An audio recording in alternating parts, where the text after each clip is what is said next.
What's up, everyone? This is Goldilocks, former TNA backstage interviewer, manager, and you're listening to TNA Cross the Line podcast. Thanks for being here. TNA Wrestling, Cross the Line.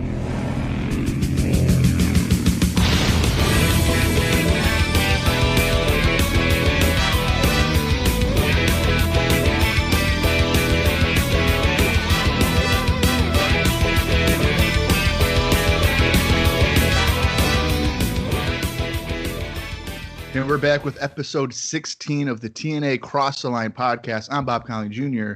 And with me, as always, is Dallas Gridley. In Dallas, last week we had the debut of Mr. Perfect Curt Hennig. And we also had another ladder match, which then made a new X Division champion, Syxx-Pac, although he wasn't originally in the match and he showed up at the last minute to win it when he's a babyface, but it's a heel move. Yeah. So what I'm getting out of this, Bob, is that this week we're probably going to have another ladder match. I would assume we have to. Why not make it 3 for 3? And what other old wrestlers are going to show up and be in the main event? I don't know. I feel like didn't Don West say that there was going to be another ladder match, or was I just hearing things? You know, I sort of thought I heard that as well. But when I looked at the card, there is not a ladder match. So I don't know what he was talking about. I hope he was just saying how awesome it was or something like that. And we just misheard, which is totally fine.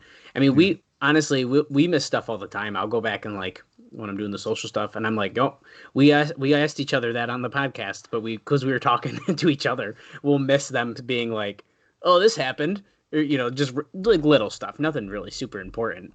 But It's funny. We're like, wait, is this a number one contenders match? As Mike Tenay's saying it as they're walking to the ring and shit like that. So who knows? I'm hoping he was just saying how it was a great match and all that stuff. But yeah, last week was not a bad show overall, though. I think we. No, I thought it was like one of the better ones that we've seen. As a total show, I think 100%. I think a lot of that has to do with the fact of. There was a lot of X Division stuff. And they opened with the match that you would have thought they would have closed with, which would have been not good, which was that 6-man match with obviously Hennig's debut. But the rest was almost entirely an X Division card, besides 2 tag team matches, one of which was the tag team title match, and the other one was the number one contenders match, which still had Sonny Siaki in it, which if you put Sonny Siaki in something, I think I'm going to probably like it anyways. Sure. And he's like a fringe X Division guy. He doesn't really look like an X Division wrestler to me. Yeah, I agree with that. But he kind of fits though in a weird way. Yeah. So. But yeah. So I guess on that note though, Bob, if you don't mind, unless you got anything else, we're back with our thumbs up, thumbs down, thumbs in the middle. So I think it's a good transition. Better be a thumbs up. So, once again, not a lot of responses. Sure. An interesting note, though, before we get in. So, Dave says the show generally got good reviews. He says, though, although people must be grading on a curve, if WWE ever put on a show like this, people would say it was the worst show ever. Then he goes on to say that, obviously, the response was weak, which I just mentioned, but better than it's been in the past few weeks. So, in general, like we've already said, you and me both said, this was a thumbs up show, and we agree with the readers. I just want to mention though, I feel like it would be acceptable to do it on a curve. I think in a way, yeah, that's kind of fair, right? Because and this is a company that's been around for 17 weeks, and then you have the WWE that's been around for 40 plus years or whatever. Well, yeah, exactly.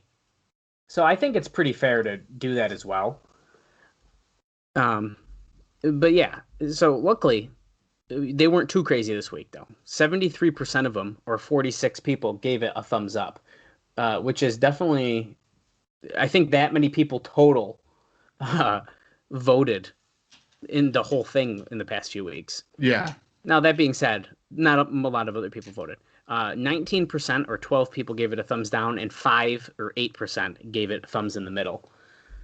So, I mean, definitely a low response, but better than what we've gotten. And they've agreed with what we kind of said here too. So all in all, not bad. Now, what match do you think actually won the best match of the night? I got the card in front of me if you need a rundown. I would imagine the ladder match. Well, you would think so, wouldn't you? But it's not. It's not. In fact, the SATs versus James Storm and Chris Harris for the tag titles won the best match. Really? When that was all like, messed up feeling and out of sorts, that got the best match? By only 2 votes, though. 26 people said that was the best. And then 24 people said that ladder match at the end was the best. So it was very, very close. But actually, I'm really surprised about that, too. Because as I was about to read it to you, I was like, oh, the ladder match. Yeah, he knows. And then I was like, wait a second. That's second. So very interesting there. And now, what do you think was the worst match from last week? The worst match from last week was Ron Harrison anything? Yeah, he was. Who did he wrestle again? It was him and Sonny Siaki versus Chris Michaels and Rick Michaels, who are not related, of course. That's the one right there. Yes, that was with 29 people voted that. So fun stuff there. And of course, if Ron Harris is in the match, it's probably the worst match on the card, I think, is absolutely Ron or Don. And I can't wait until we get a Ron and Don reunion that no one's asking for. And, well, yeah, it's very obvious it's coming. I was trying to avoid thinking about it, but you just reminded me. Yeah, thank you. Well, actually, speaking of last week, though, let's go over a couple interesting notes that Dave said about last week's show before we get into some new news, which everyone will be relieved to hear if you listen to last week's show. There's not a lot. It's great. And if for some reason you haven't heard the last 2 episodes of the TNA Cross the Line podcast, we usually go over Dave Meltzer's notes and then Brian Alvarez's notes. Well, Alvarez has taken the rest of the year off, so we are stuck with just Dave, which he's not as negative, so I don't really mind it. But we're definitely getting less info. We're not covering the rash report and all that kind of stuff. So on last week's show, he says that it can be best described as a demolition derby reminiscent of early ECW when people like Sabu, the Pitbulls, and Eliminators were hot acts, with tons of wild spots and tons of messed up spots. He says it's the kind of stuff that, when edited, can be put together to look like incredible matches, but not nearly as good live. Which, I mean, a pretty fair point. There was, like you just even said, in that tag match, there was a lot of mess-ups. In that ladder match, there was even a couple that looked like people were going to die. I mean, a couple messed up finishes with more, all that kind of stuff. So I definitely see what he means by that, because it was like, Demolition Derby is a really good thing, because it's like you kind of can't look away, and like so much shit was going on, we were hooked. Yeah, it's like a car crash. You hate to see it, but you can't help but turn your head and look. Yeah, and I'd like to point out it's a different kind of car crash than WCW was in 2000, but regardless, a car crash. Oh yeah. Like in WCW, it's like someone just died, and you're kind of like, oh, I don't want to see it, but I gotta. And now it's like, this is like, oh, that's cool. That was a cool car crash. Like, it's like a monster truck running over some stuff. Right, yeah. Very different. So, of course, as mentioned already, Curt Hennig made his debut, and apparently he made this on 2 days' notice. So on Monday, they're just like, hey, man, come on in. Yeah. And, of course, he was the Mystery World Champion they were teasing, which, honestly, I don't know if I remember them teasing that, but if we listen back, I'm sure we discussed it anyways. But he is replacing Scott Hall, that said, who, by the way, we probably didn't notice as much, but his name was only acknowledged like once in passing by Ron Killings and never by the announcers. So they are trying to not talk about Scott Hall right now. And I can sort of understand why. Well, he keeps on giving them excuses as to why he's not coming in, right? Yeah, pretty much. Yeah, that makes sense then. Dave does note that Hennig was out of shape, and when they called him, apparently, though, literally as soon as they got the news about Hall, so as soon as they knew, they called Curt Hennig, which is interesting to me. But also, he apparently wanted a few weeks before he made his debut so he could get back in shape. So really, they kind of rushed him coming in, and he wanted to be in better shape than he was, which I don't think was necessarily awful shape, but It wasn't. I mean, he wasn't obviously the Curt Hennig in his prime. Well, and like I said, when he returned to WWE and at the Royal Rumble, he was looking in fabulous, really great shape, and he was in really great shape through June or whatever, May. So if he hasn't really been doing anything for 4 months, I guess it's to be expected that he wouldn't remain in the greatest of shape. He didn't look horrible, like you're saying, but not like tippy top that he was at. Yeah, he's looking more like WCW '99. Oh yeah, yeah, like a little bit like that. Yeah. I just think it's interesting because I feel like a lot of these, and this is just obviously I don't know this; it's an assumption, but I feel like a lot of older wrestlers like this, when they're coming back for returns, I feel like they sort of don't really give a shit. And like the fact that he wanted to get back in shape, I think is a pretty interesting note, and I think it speaks a lot to his work ethic in that sense. To me, I don't know. Yeah. Also, of course, we saw the man all in white, the masked man, attack Ron Killings again. So Dave says he's not sure who Mr. Wrestling 3 was in this week, but apparently the first week it was Steve Armstrong under the mask. So they keep using the Armstrongs under the masks, which I think is pretty funny. So they use him as the Bullet. It was for sure Steve. That was the first time that it was Bullet, not BG James. Yeah. And now they're using him as Mr. Wrestling 3. Yeah. And so he says, who plays every masked character who will later be unmasked as someone else in the promotion. So yes. Exactly. They keep using Steve Armstrong as the mask guy. So we know who of course, played the character. But Dave doesn't even know who it's supposed to be right now, so we're kind of in the weeds with that one. I don't know who it is. I have literally no. But if it's Steve Armstrong right now, then of course we don't know who it is. They probably don't even know. Oh, for sure. It's probably going to be like, friggin' Brian Lawler. He's attacking his friend, but under a hood. Oh my God. You know what I mean, though. Yeah. They're gonna do. Are we gonna get another big debut from under a mask? I don't know. I guess I wouldn't be surprised either. I wouldn't. Yeah, I think that we would, and we'll probably see that numerous times. I'm sure we will throughout the Asylum years. So you got to unmask them, like get a big pop. That's how it goes. Well, it's a cornet. If you're underneath a sheet, you're automatically over. Yeah. If you take off a mask, you're over. Yeah. So pretty much. So of course, as we saw last week, Jerry Lynn did a worked knee injury angle. And then Dave actually gives him some pretty good props about this. He says played up about as well as it could possibly be nowadays, although you could tell the live crowd wasn't buying it. He says as they talked about it being the knee he had injured in WWE, part of the problem there is that almost nobody knew he had a knee injury in WWE, but from an idea standpoint, it was real strong. So he really puts over this knee injury, which I think is kind of interesting because we were kind of like, the dude got pushed off a stage and like, he put his foot in the guardrail. Yeah, he had to literally put his leg in it.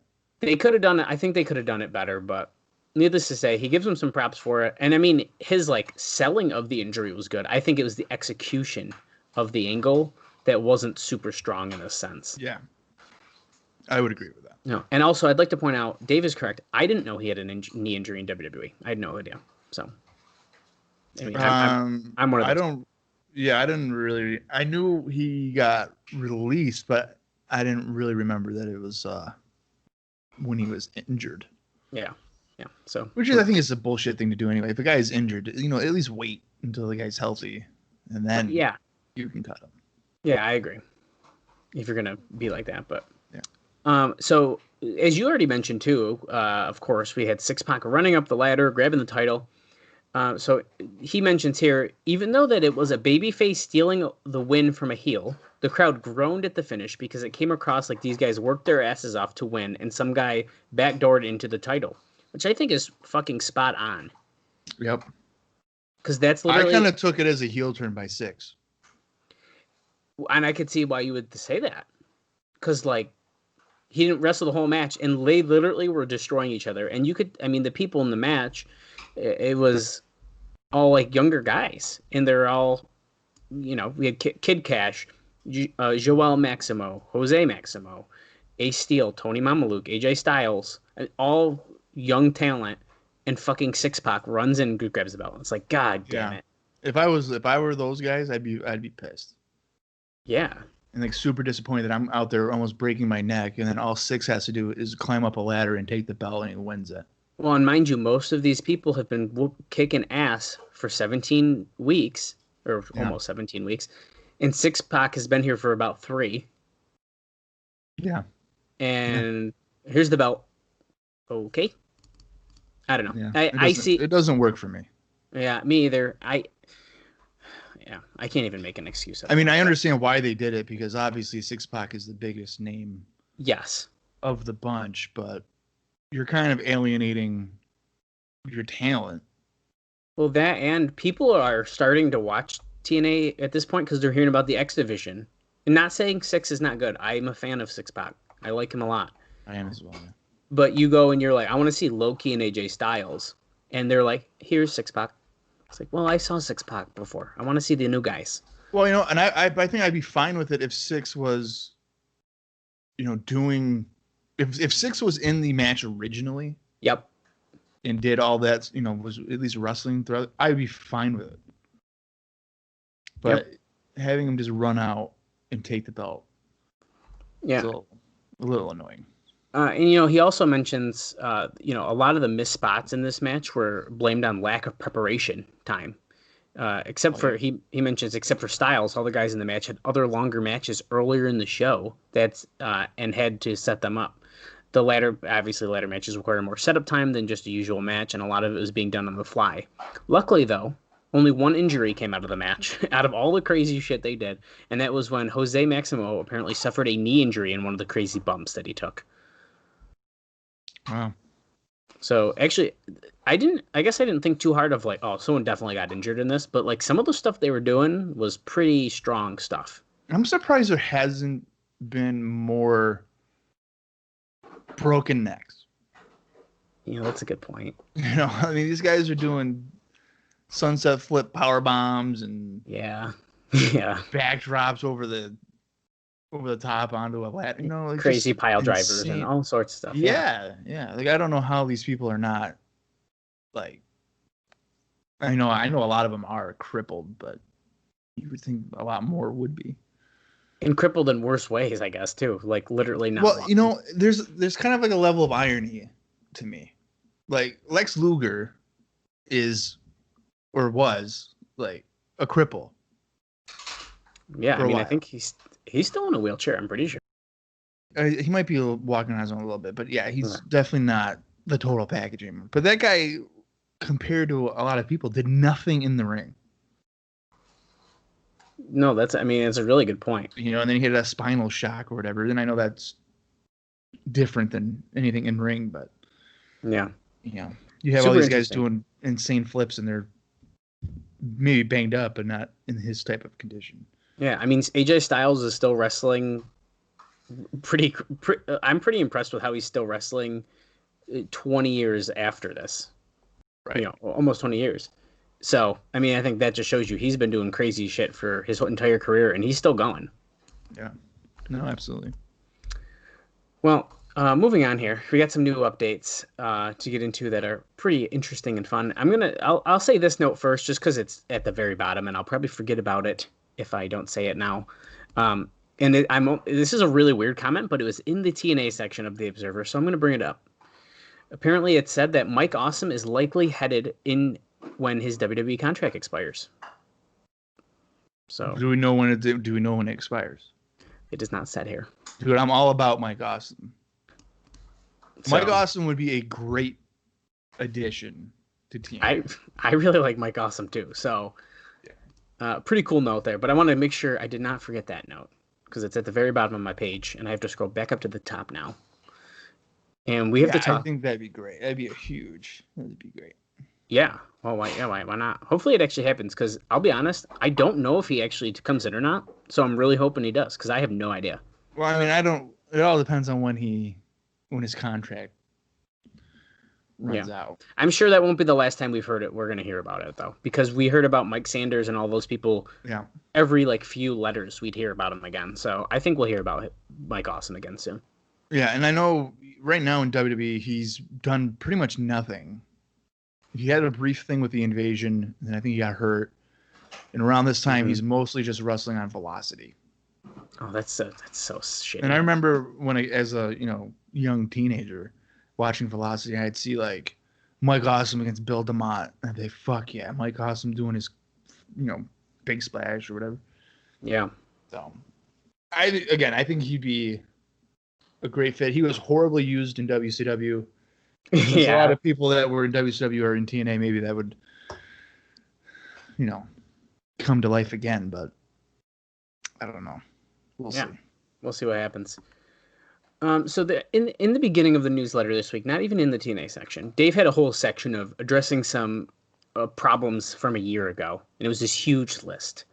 And I didn't really read the whole list because it doesn't really apply to us. But one thing does apply to us, and that is one of the problems from a year ago, which is Vince Russo. And so he has like a little tiny snippet about Vince Russo, and I just thought it was interesting, so I thought I'd bring it up here. So he mentions Russo's writing ran off the over 30 fans of WCW, no doubt about that. Even though he's involved with NWA-TNA, in reality, that group is of no real consequence to the mainstream, and he's more annoying people in the same company as him than actually having any negative effect on the business. So basically saying, like, when he was in WCW, obviously he's pushing fans away and stuff. In TNA, he's apparently just annoying the shit out of people that he's working with. I mean, that doesn't really surprise me. No, and it doesn't. If you hear everything that Jim Cornette says, it's probably justifiable for people to get annoyed. Yeah, I mean, fair enough.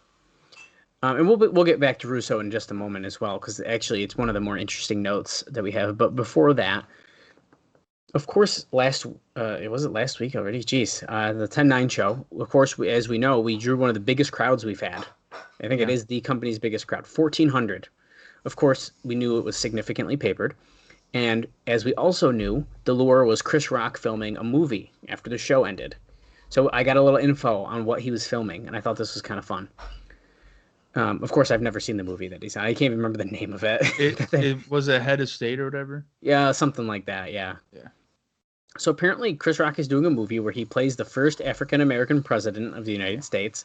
They filmed the scene after the show went off air where Jeremy Borash, as the ring announcer, introduced a world title match with challenger Ron Harris and champion BG James. James then introduced Maze Gilliam, the character that Chris Rock plays, which appeared to be filmed for his running for president. His stunt double and James were attacked by Jarrett Killings and Ron Harris, and they were filming a lot of the crowd shots. So, there you go. That's what they did. Ron Harris is in Head of State. I almost feel like we need to find that scene and just watch it. I've never seen that movie. I haven't even heard of it, so I didn't even... And, like, they're filming at the... I'm shocked. At TNA. Like, what? Yeah, I'm shocked that TNA was in a movie this early into their existence like that. Well, yeah, how did that happen? You know what I mean? Like, how do you get, like, Chris Rock to come and, like, yeah, we're gonna film a movie at TNA? Like, what? Well, they for sure... I'm sure the production DreamWorks or whatever, they definitely went to WWE first. And they're like, hey, can we do this, whatever? And they were probably like, no. And then they were probably, okay, well, TNA exists. And if TNA would have said no, they would have been like, all right, Ring of Honor. Hey, man. Yeah, you're damn right they would have. Can we come to our high school gym? Yeah, you're damn right. Yeah. Okay, so I would argue this is, except maybe besides the Mike Awesome point, this is one of the most interesting notes we got this week. And this is our last one. It's a little bit longer, but it's not too crazy. So apparently the Russo and Jerry Jarrett situation is heating up as a backstage deal. There are several wrestlers literally taking sides and talking about not wanting to be around, depending upon which of the two writing power. So the locker room is starting to split. Do we want to join Russo or do we want to be with Jerry Jarrett? And depending on who it is, we're out of here. What do they mean by writing power? I mean, Jerry Jarrett owns the company. Well, remember, depending on what happens with the deal, if Jerry Jarrett, when they're getting the money and stuff like that, if they end up switching sides, if this money thing ends up wanting someone else. Okay. That's what I think it's more referring to. But and then apparently as of even just this past week, it says there was, in particular, a lot of disagreement on the racially inflaming scripts that Russo wrote. Shocker. Mm. As several, most including Killings and Syxx-Pac, were against the scripts they were given and wound up getting them toned down. So what we saw, which we even were kind of like, okay, this is bad, were toned down from what they were supposed to be. He continues on here. Anyone who has been around Russo knows he doesn't take being second-guessed or overruled well, though. Russo wanted B.G. James to talk about Killings' black ass and for Killings to call James Syxx-Pac and Hall 3 honkies, in quotes. So this is what Dave is writing, that this is apparently what they've been wanting them to do. Oh my God. Also, apparently Waltman also insisted on doing the segment where he apologized to Loki in the back, as he didn't agree with the interview scripted where he tried to make Loki seem like he wasn't a top talent, feeling there was no point in burying a talented younger guy on the TV show, particularly right before he was challenging for the NWA title. When the segment Spock and Styles were talking was being filmed, Russo was not happy, and he hasn't been since Jarrett has overruled so much of his stuff as of late. So I actually think that's I like that, because Syxx-Pac is like, no, I don't want to bury this kid. I think that's great. Yeah, he's actually like smart. Yeah, I like that. And then finally here, I think we're continuing on with the same thing here, but basically the two sides with Jeff Jarrett seemingly caught in the middle between his father and the guy who made him world champion when few thought he was of that caliber, are either that Russo doesn't understand wrestling and Jarrett does, so he needs to be in charge, or the counter, that Jarrett's ideas of what wrestling are old-fashioned and Russo's ideas appeal to modern fans. So apparently there's some tension backstage, but I think I don't think it's ever been easy for Russo backstage. No, I don't think so. I think that's a pretty fair statement. Maybe outside of, maybe in WWE, it was easier because he was just a writer. But I feel like everywhere else he's ever gone, he's tried to do too much. Yeah, and I think that's a really good point. But needless to say, we got some locker room circles going on, and that's all I got this week. So a couple interesting things, a couple things we kind of already knew, but needless to say, some good shit nonetheless. Oh yeah, I always like hearing the backstage stuff with TNA. Yeah, absolutely, especially in these early years. There's not a lot of indie notes for guys. There's only three dudes that really did anything. First one being Derek Wilde, who's been on a few episodes here of TNA in recent weeks. He wrestled for Border City Wrestling over the weekend, where he lost to Petey Williams on October 10th. And then the next day, he teamed with Eric Young and Larry Destiny to lose to A1 Mike Legacy and Petey Williams. AJ Styles traveled to England, and he lost to Johnny Storm on October 13th. And then the last guy here, I don't believe he's on this show, but Jerry Lynn. We got to keep up with Mr. Jerry Lynn, our favorite leg drop. Oh yeah, over the middle rope. He had quite a few matches from the last episode into this one. I'm probably repeating a couple. I don't know if I mentioned these ones because I didn't think he was on last week's show either. But if I'm repeating myself, oh well. He defeated CM Punk at IWA Mid-South 6th Anniversary Show on October 5th. He lost to Julio De Niro at NEPW with the Triple Crown Championship on the line. That's October 6th. He lost to Johnny Swinger at Border City Wrestling for the Can-Am Heavyweight Championship on October 10th in a best 2 out of 3 falls match. And then the last match that he had, he lost to Doug Williams on October 13th in England for FWA. So that's all that's been going on for our TNA guys on the indie circuit. Nice. Now that leads us now to the October 16th, 2002 weekly pay-per-view. Are you ready for this, Dallas? Oh man, I'm so ready. And you know what? Before we get started, I just want to say, if this was AEW Dark Bob, we got a stacked card tonight. Fuck you, dude. And by stacked, I mean we got a shit ton of matches. Yeah, they don't know what that word means. No, and I really love them, but they need to stop saying that. Whoever runs their social media, yeah, has to get a bigger vocabulary. Just be like, we got action-packed matches, not stacked. They're all fucking jobber matches. Yeah, Give me a break. But here on TNA, we don't have jobber matches because we're on pay-per-view, and we're not going to make you spend $10 to watch jobber matches. Well, maybe, but we'll see. Well, yeah, that might happen eventually. All right, here we go. I'm going to count down from 5, and then I'll tell you to press play.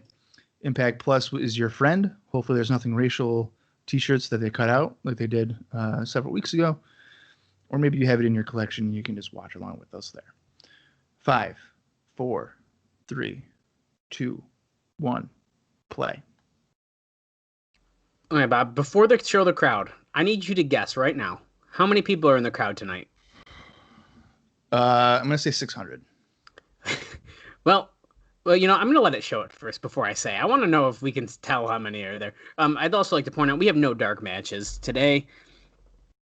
Oh, yeah, look at that. Nice and dark, so you can't really see the crowd because we have a whopping 450 people in our crowd tonight. You're kidding. That's what's reported in the Observer. 450. Wow, that's the lowest they've had. Yeah, it's really, really bad. We just had 1,400. I don't care if it was papered. 1,400 people. And now we've dropped, like, what's that? 70% of them or some shit? Like, holy crap. You can tell behind them that there's no one there. Yeah. We're at Mike Tenay and Don West ringside standing up again, so we're getting proper. Fucking Don's got a silk yellow gold mustard shirt. Jesus. Okay, so we're going to be going back, but also previewing what's in store for tonight. And I do believe we have some pretty big matches tonight, actually, Bob. So I'm actually looking forward to this show. Well, now I'm bummed, though, that there's only 450. Oh, yeah. And honestly, the card, there should be more there, I think. I'm really confused right now. Why would they go to the arena and then go to a video package? Wouldn't you do the video package and then go to the arena? Well, you got to show that everyone's really excited and then be like, well, let's find out what happened last week and the week before that, actually, because this segment right here is from like 2 weeks ago. Oh, yeah, this is when he burned his shit. Yep. And, of course, Mike Tenay just teased that Ron Killings has his biggest challenge yet for the title. And, of course, I don't know if it was announced before the show. If it's what I have written down, it is not announced, but I don't know. I would assume it'd have to be at least on local radio and that kind of stuff to promote it, but we'll wait to say. Well, that's hilarious that you would suggest that it would be known on local radio when they refuse to send updated lineups. Of course, but... So, yeah, it was probably not promoted at all, actually. No, yeah. They probably don't. They're probably thinking it's Scott Hall against Jeff Jarrett in a stretcher match tonight. Mm-hmm. Oh, look at this. Look at this. Wow. They did this earlier than I thought they did. Oh, hell yeah. Yo, okay. The posts are going to get an upgrade this week. That's a big match. It was Sonny Siaki versus Jorge Estrada this week. That's a pretty big blow-up. No, now you're doing AEW. This is a big match between Siaki and Jorge Estrada. Okay. I don't know, man. Okay, by big match, I mean it's been building for like the whole time we've been watching TNA. Okay. All right. That's what I mean by big match. So in a way. Yeah. And now we're getting the tease that Jeff Jarrett and Bruce will be teaming up together to face Hermie. All right. You want to know what is fun? I don't know if we mentioned it, but here with Jeff Jarrett talking, if you look at Bruce, he was checking Jeff Jarrett out and he raised his eyebrows. Oh, my God. That's awesome. I just noticed that. That's hilarious. That's so good. Bruce is the man. Look at him like, really... oh, you want to be my partner? Okay, so I'm assuming this is going to be a Hermie tag match. Yeah. Oh, you're going to grow up to be a man or a woman? He said to Bruce. Yeah, classic. Alan Funk, man, he doesn't get enough credit, I don't think. No way. And you know what? Before I watched the stuff here in TNA with him, and I'll even give Kiwi too. When I saw Kiwi, I was like, okay, like it's really weird and like it didn't fit, but like he knows how to pull a character off well. Oh, sure. And then in WWA, He's doing Funkamania with one of the funniest Hulk Hogan impressions I've ever seen. Yep. I mean, that dude can do so much. Get it? Got it good, baby. Definitely crushed that. So this is a good looking dancer that we got here. Oh, okay, we can come out and say it. Yeah, she looks great. So between all the video packages, they just go to a dancer. See, now why are they doing this? Because now you're the live crowd. All right, we're going on 4 minutes and 40 seconds, and they haven't even run down their major matches yet. Now I'm wondering though, is the live crowd getting hyped with like Mike Tenay on the live mic talking? Do we think? And they're playing the video or what? Because that might help a little. But I don't know, man. If I was sitting there in the crowd and I'm all pumped up, even if this is showing on the big screen, I want like wrestling. I don't want a long drawn. I agree with that, but I've definitely been to shows where it's like we're ready. First off, it shows that they make you wait for hours before the show starts. Oh, look at this. Before I finish my sentence, Syxx-Pac winning the X Division title against AJ Styles. Fuck yeah to this match graphics shit. I love it. So it looks like there's only a few of them that are getting match graphics like that. That's okay. I like it. Oh, Ron Killing's defending against Curt Hennig tonight. Wow. Okay, so we got some decent stuff tonight. Yeah, so well, I mean, Curt didn't he pinned Killings right last week? Yeah, so I would say it makes sense. Yeah. Oh, okay, so now, okay, Bob, I'm agreeing with you now. We're going backstage again now, like with Goldie with Jorge. Lonesome tonight. Where's Jimmy Yang? He's still not back yet? Oh, yep, busy working in All Japan, she said. Right. She says, is there any flying Elvises anymore? Is this Cyberns real or are they drawn on? I think they're real, but I could be wrong about that. I'd have to look at a clearer video or picture. It looks like from where his Cybern would normally end, that doesn't look natural, but maybe it is. Oh, the King and Priscilla are an item in the tabloid sheets again. And here we go. What the fuck is that? It's Priscilla, Bob. No, I know, but like, who is that? I tried to look it up. She's no one. Jorge Estrada getting a valet. This seems like not really necessary. So, who the heck? That was Syxx-Pac. Jesus Christ. Coming out the door. Oh, here's Brian Lawler. Listen, Goldie. Oh, no. I feel like I know what's about to happen. What? Dude, if he opens that door and April was in there and Syxx was just banger. Oh, no. I swear to fucking God. Oh, no. The way that he snuck out. Wait, you think now she's about to come out the door, maybe? Something. Oh, no. Anyways, this girl, Priscilla, fucking A. Oh, yep. See, she just closed it. She's like, oh, shit. Okay, listen. That might be Lollipop right there. Right there? I hope so. And I'm only saying that, only seeing her ass. Here comes David Young. I don't really hate how they just did that. Is that bad? For the Syxx-Pac thing? At first, I was like, oh, fucking Syxx-Pac coming in the frame. But the way that they very subtly kind of did that too, I don't know, man. No, I'm fine with it. Yeah, I'm fine with it. But the angle now is going to be... Well, the angle I don't like, but... Right. Because they kind of were hinting at that with Jeff Jarrett, and then they cut bait, and now they're just going to do it with Syxx. Yeah. Here comes Brian Lawler. So our first match looks to be David Young versus Brian Lawler. I'll talk about Priscilla when we see her again, because now we got a great match to watch. And he's looking around. Where's my girlfriend? Oh, there she is. I'm sorry. I was just sucking Syxx-Pac's dick in the backstage area. I'm so sorry. Where you been? Where you been? Shush. Where you Okay. been? Oh, he's right in her face, telling her to shut her mouth. She's got something in a bag. Last time Brian Lawler just spit his gum on a fan. Ain't right. Oh, look at these rowdy fans yelling at. Yeah, there might be only 450 fans, but at least the front row is yeah, right? getting in his face a little bit. I'm kind of uncomfortable with this Brian Lawler really fucking going in on this girl. Well, it's almost like they didn't know how to get regular heat on him, so they were like, "Wait, make him be abusive to this girl. That'll make people hate him." Like, what the fuck? Just the way you said that. We don't know how to get people to boo you, so like, how about you just beat up? Well, not like beat her up, but emotionally scar her. Yeah, abuse her. Like literally abuse this woman. Fine. Like this ain't a gimmick. This isn't like an intergender wrestling match, which I'm totally for. This is like, I'm gonna grab your face and tell you to shut up. Like what?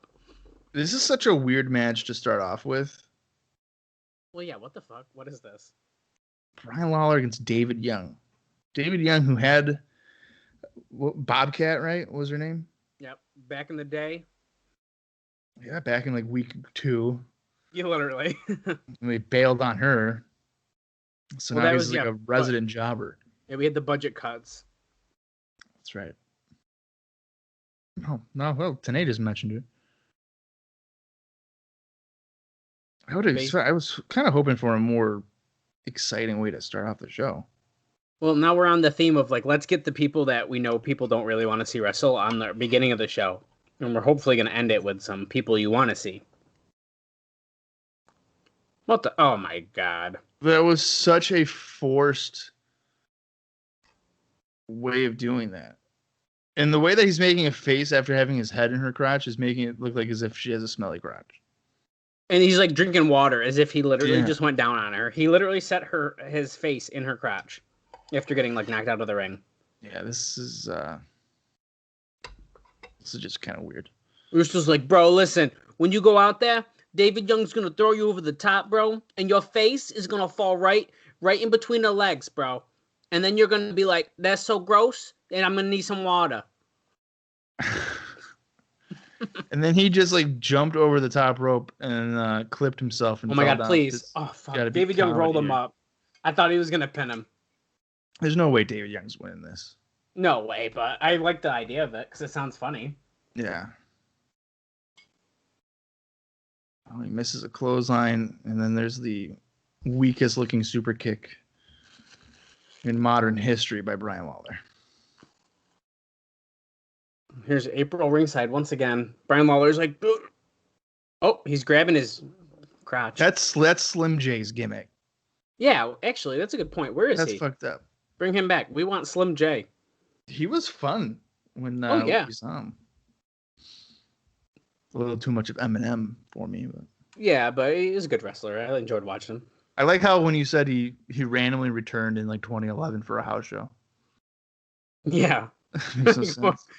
Yeah, Lawler just hit the stroke. Mike TNA called it a front-facing, a full Nelson front slam. Yeah, it's the stroke. What the fuck? That's like somebody hitting the stunner and be like a jawbreaker. No, it's a fucking stunner. Well, it is a jawbreaker, but yeah, I know. Well, come on, though. You know, no one's saying. Could you imagine Jim Ross being like, "Stone Cold jawbreaker, jawbreaker"? No, it's not gonna happen. Oh, look at Brian Lawler's grabbing the ref's face after he told him to stop stepping on David Young's face. He's like, "What do you want? Shut up! Where's April? Where's my girlfriend so I can yell at her?" I'm hurting myself doing that. Okay. I'm the same way when I do my Macho Man voice. It's fine. He just did a low blow for no reason. He's like, "What?" Fuck. The ref's looking the other way, like the fans yelled something at him, and he looked over. That is my biggest pet peeve, is when the referee just is like, what? So the guy can do the cheat move because he's not supposed to be in that position. Well, yeah. I fucking hate that.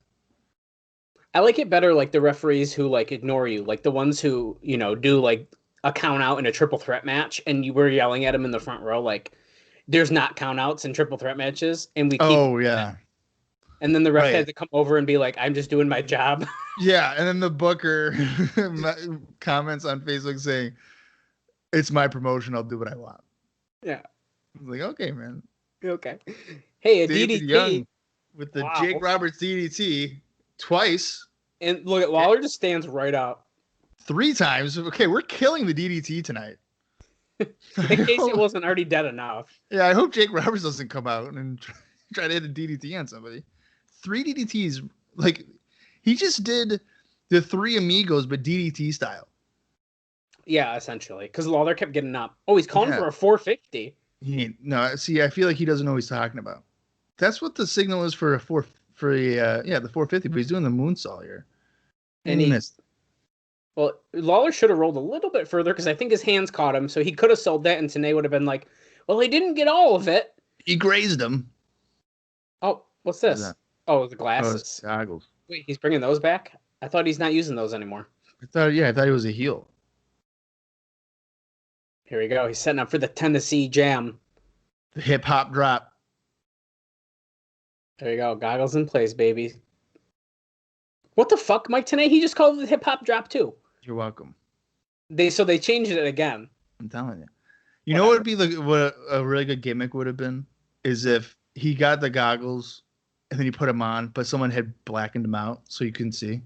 Oh, that's a really good idea. And then he goes for it, and he falls, trips on the top rope. Yeah. Oh, David Young getting eyes on April. She's waving at him, and here comes Lawler. David Young's like, oh, oh no, the Scorpion Death Drop off the middle rope. Oh, and he hits it. It's Sting!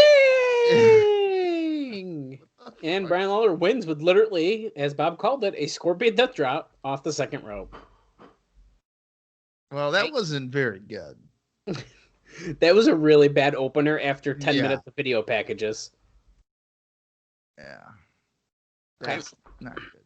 That happened. She's got the bag in her hand now. I'm wondering, this bag's bigger than her purse from previous weeks, so I'm... Oh, okay. Shoves her to the ground. Nice. Oh, now pulling her by her hair. Cool. And then pushing her. Yeah, I don't like it. This needs to get dropped. Hello. Is that lollipop or no? I don't think... No, she doesn't have her lollipop. She definitely would have it. That's okay. I found my That's a different girl, though. She looks good, too. And they want you to pay attention to the UK NWA show on Friday the 16th at Civic Hall, but you're not. They're purposely doing this. They're probably telling their partners, yeah, we'll promote you. And then they don't tell them that they'll have an attractive woman in a cage dancing and shaking her ass, that no one will pay attention to where your show's taking place. No. And now another video package of Sonny Siaki and Jorge Estrada. I told you about this. This should have been the main event of pay-per-view 17 tonight. Oh, wait. Now it's a different video. What the hell is What is going on with this? Oh, no. It's because Sonny Siaki gets involved and stuff. Oh, that's right. I was like, wait, why are we showing Ron Killings and Jerry Lynn fighting? Yep, Jerry Lynn losing to a running jawbreaker, also known as an ace cutter. 2 weeks ago, Sonny was attacked by Jerry Lynn. Is this where AJ holds Jerry? Yep. Come on, man, don't hit him, and he's holding him. Yeah, he is. And then he sits on a box. That's right. Yeah. But then they don't really explain how he gets out of the box. Well, I'm sure he just opens it. Yeah, but Styles is sitting on top of it. Well, do you think AJ Styles is sitting on the box for 2 hours? If I was him, I would have. I'm not going to do that. If you really don't want him in the ladder match, yeah, you do. He could have just locked it. Well, that's also... I'm sure these lock, right? They have to. Yeah, I'd imagine. Maybe Sonny and AJ have some kind of alliance going on here. Yeah, baby, great, but Bob is in here. And later that same night, a fucking ladder match. We've almost had more ladder matches than regular matches. It does kind of feel like that. I could name all the ladder matches before I name all the singles matches. Let's just put it that way. Yeah. And this one, Styles grabs the X Division title. Sonny Siaki was involved, of course. So then Bullet Bob comes out and goes, hey, we're going to do another ladder match next week because fuck you. You pay $10, you get a ladder match. And you get a ladder match. And you get a ladder match. Literally, that's literally what's going on. Yeah, give the fans what they want. If you want Sonny Siaki. See, now I feel like this is kind of taking away from Siaki Estrada. It is a little bit, yeah. Because you'd be thinking that maybe you see Siaki and win tonight. Oh no. Oh no, don't show it. Don't show Jerry Lynn pop his... Are they going to edit it? Oh yeah, you're damn right they are. They kind of edited it. Yeah. Oh, they hardcore edited that. Yeah. This music, dude. They've used this music for like 2.5 years. The dramatic, like, how could you? This is like like in high school, they'll play you like the old school like social studies videos, and it's like showing a dramatization of like, oh my god, something yes. happening, and this is the music that's playing, and you're like, it's like the Native American crying. Yes. And you're like, trying not to fall asleep. Yeah. Oh my god, Bob. You were wrong. Jerry Lynn is here, he's hobbling. Okay, but he's hobbling, but then if you go watch his indie matches, I guarantee you he's fine. Well, not everyone in 2002 knows about that, so I would have made him come out with a crutch, to be honest, but whatever. See, now this is kind of funny to me that, you know, TNA kind of has some money problems. And they're like, hey, Jerry, we'll pay you $500 to come out here just to limp to the ring and cut a promo and then go home. I would have kept him off 1 week at least. Well, yeah, there's no reason to have him on the show this week. Well, he's got the heart. That's what they're saying on commentary right now. To make an appearance tonight. Yeah. Oh, Sonny, he's going to give you the benefit of the doubt. Oh. He holds all responsibility for re-injuring his knee. That's kind of weird, but okay. But next week, what?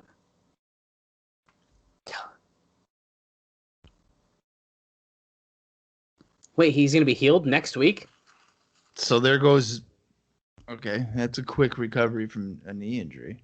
Well, yeah, come on, guys.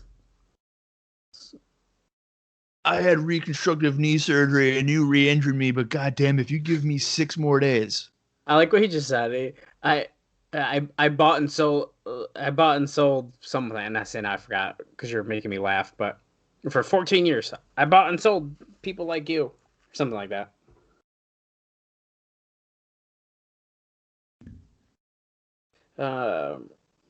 Oh, he's exactly what's wrong with this business today. Is Sonny Siaki going to come out and attack him? I feel like he's kind of got to, right?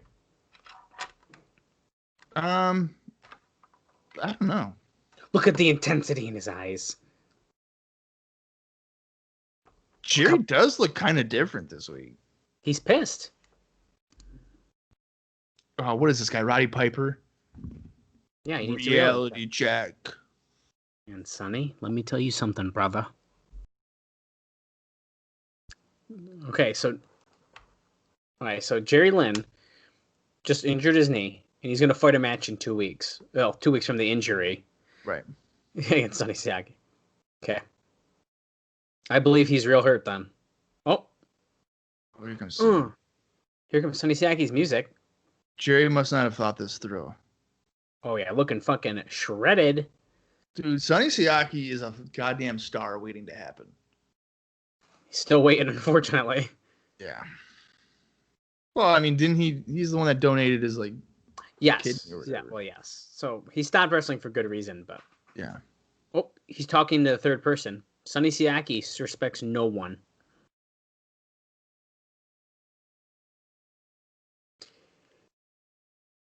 Wow. Oh. He ain't about to be a mid-carder for 15 years there, Jerry. That's not even true, though. Jerry Lynn was a former ECW World Champion. So. Get ready. Oh, Sonny Siaki is life. I feel that, actually. And Jerry Lynn did beat Rob Van Dam. After life comes death, Jerry says. Sonny Siaki slides in the ring. Jerry gets taken down pretty quick. And, Siaki's hitting his knee. I feel like this is going to be leading to not having the match next week. So do I. I was just going to say that. Oh, no. A half Boston Crab. Barely. Not even. Ace Steel and Derek Wilde. Wait, Ace Steel is a bad guy. Why are you out here helping him? Yeah, I don't understand that. Okay. Here comes David Young and Norman Smiley. Norman Smiley. Whose surprise is on the card tonight, as we just found out. Yeah, whatever happened to his wife? That's a good... Oh, Jesus, I forgot about that. I'm sure TNA forgot about it as well. Yeah. And here we go. Security has to hold Jerry Lynn, who barely can walk back. And he broke out, though. Yeah, well, you know what? We got to get Don Harris in there. He's the only one that can actually be a security guard. No, of course. If we don't... We got to get Don Harris, because he's got to push Jerry Lynn down and like hurt his leg more or something. Yeah. Jerry keeps on breaking free and getting some more shots in. I feel like there's a pull-apart brawl every show. Well, yeah, it's either a pull-apart brawl or it's like people are just beating everyone up. So then there has to have all the security in the ring. So regardless, we are seeing every security guy. I hope they're getting paid as much as the talent. Well, of course they're not. What is this? Bill Behrens, Bob Armstrong, and Jorge Estrada have now come down to the ring. Oh, boy. Bob's like, God damn it!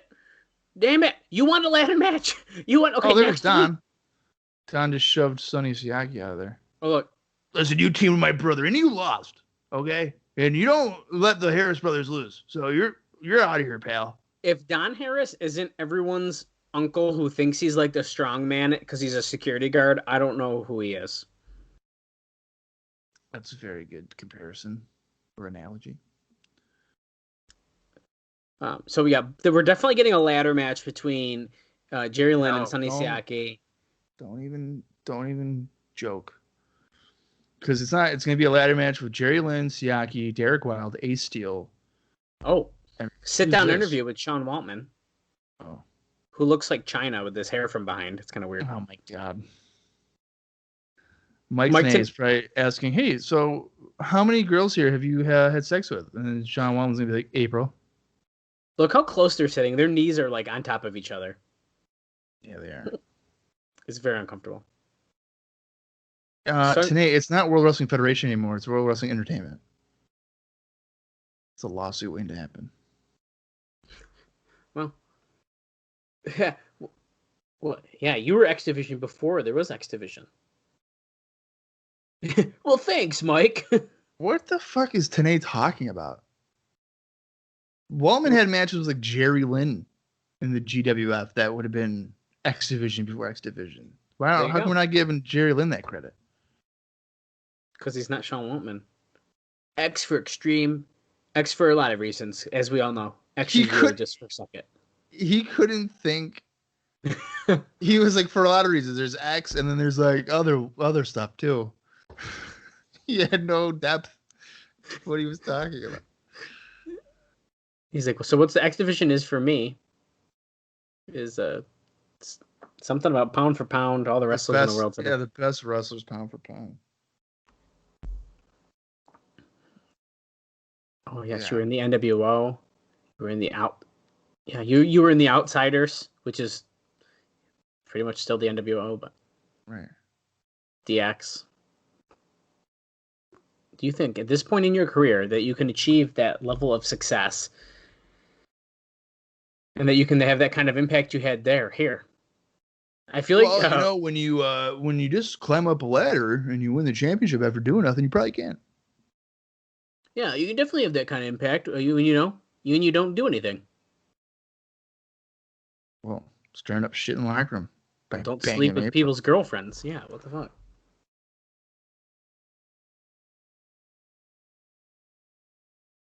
So they're just talking about when he was in more popular groups?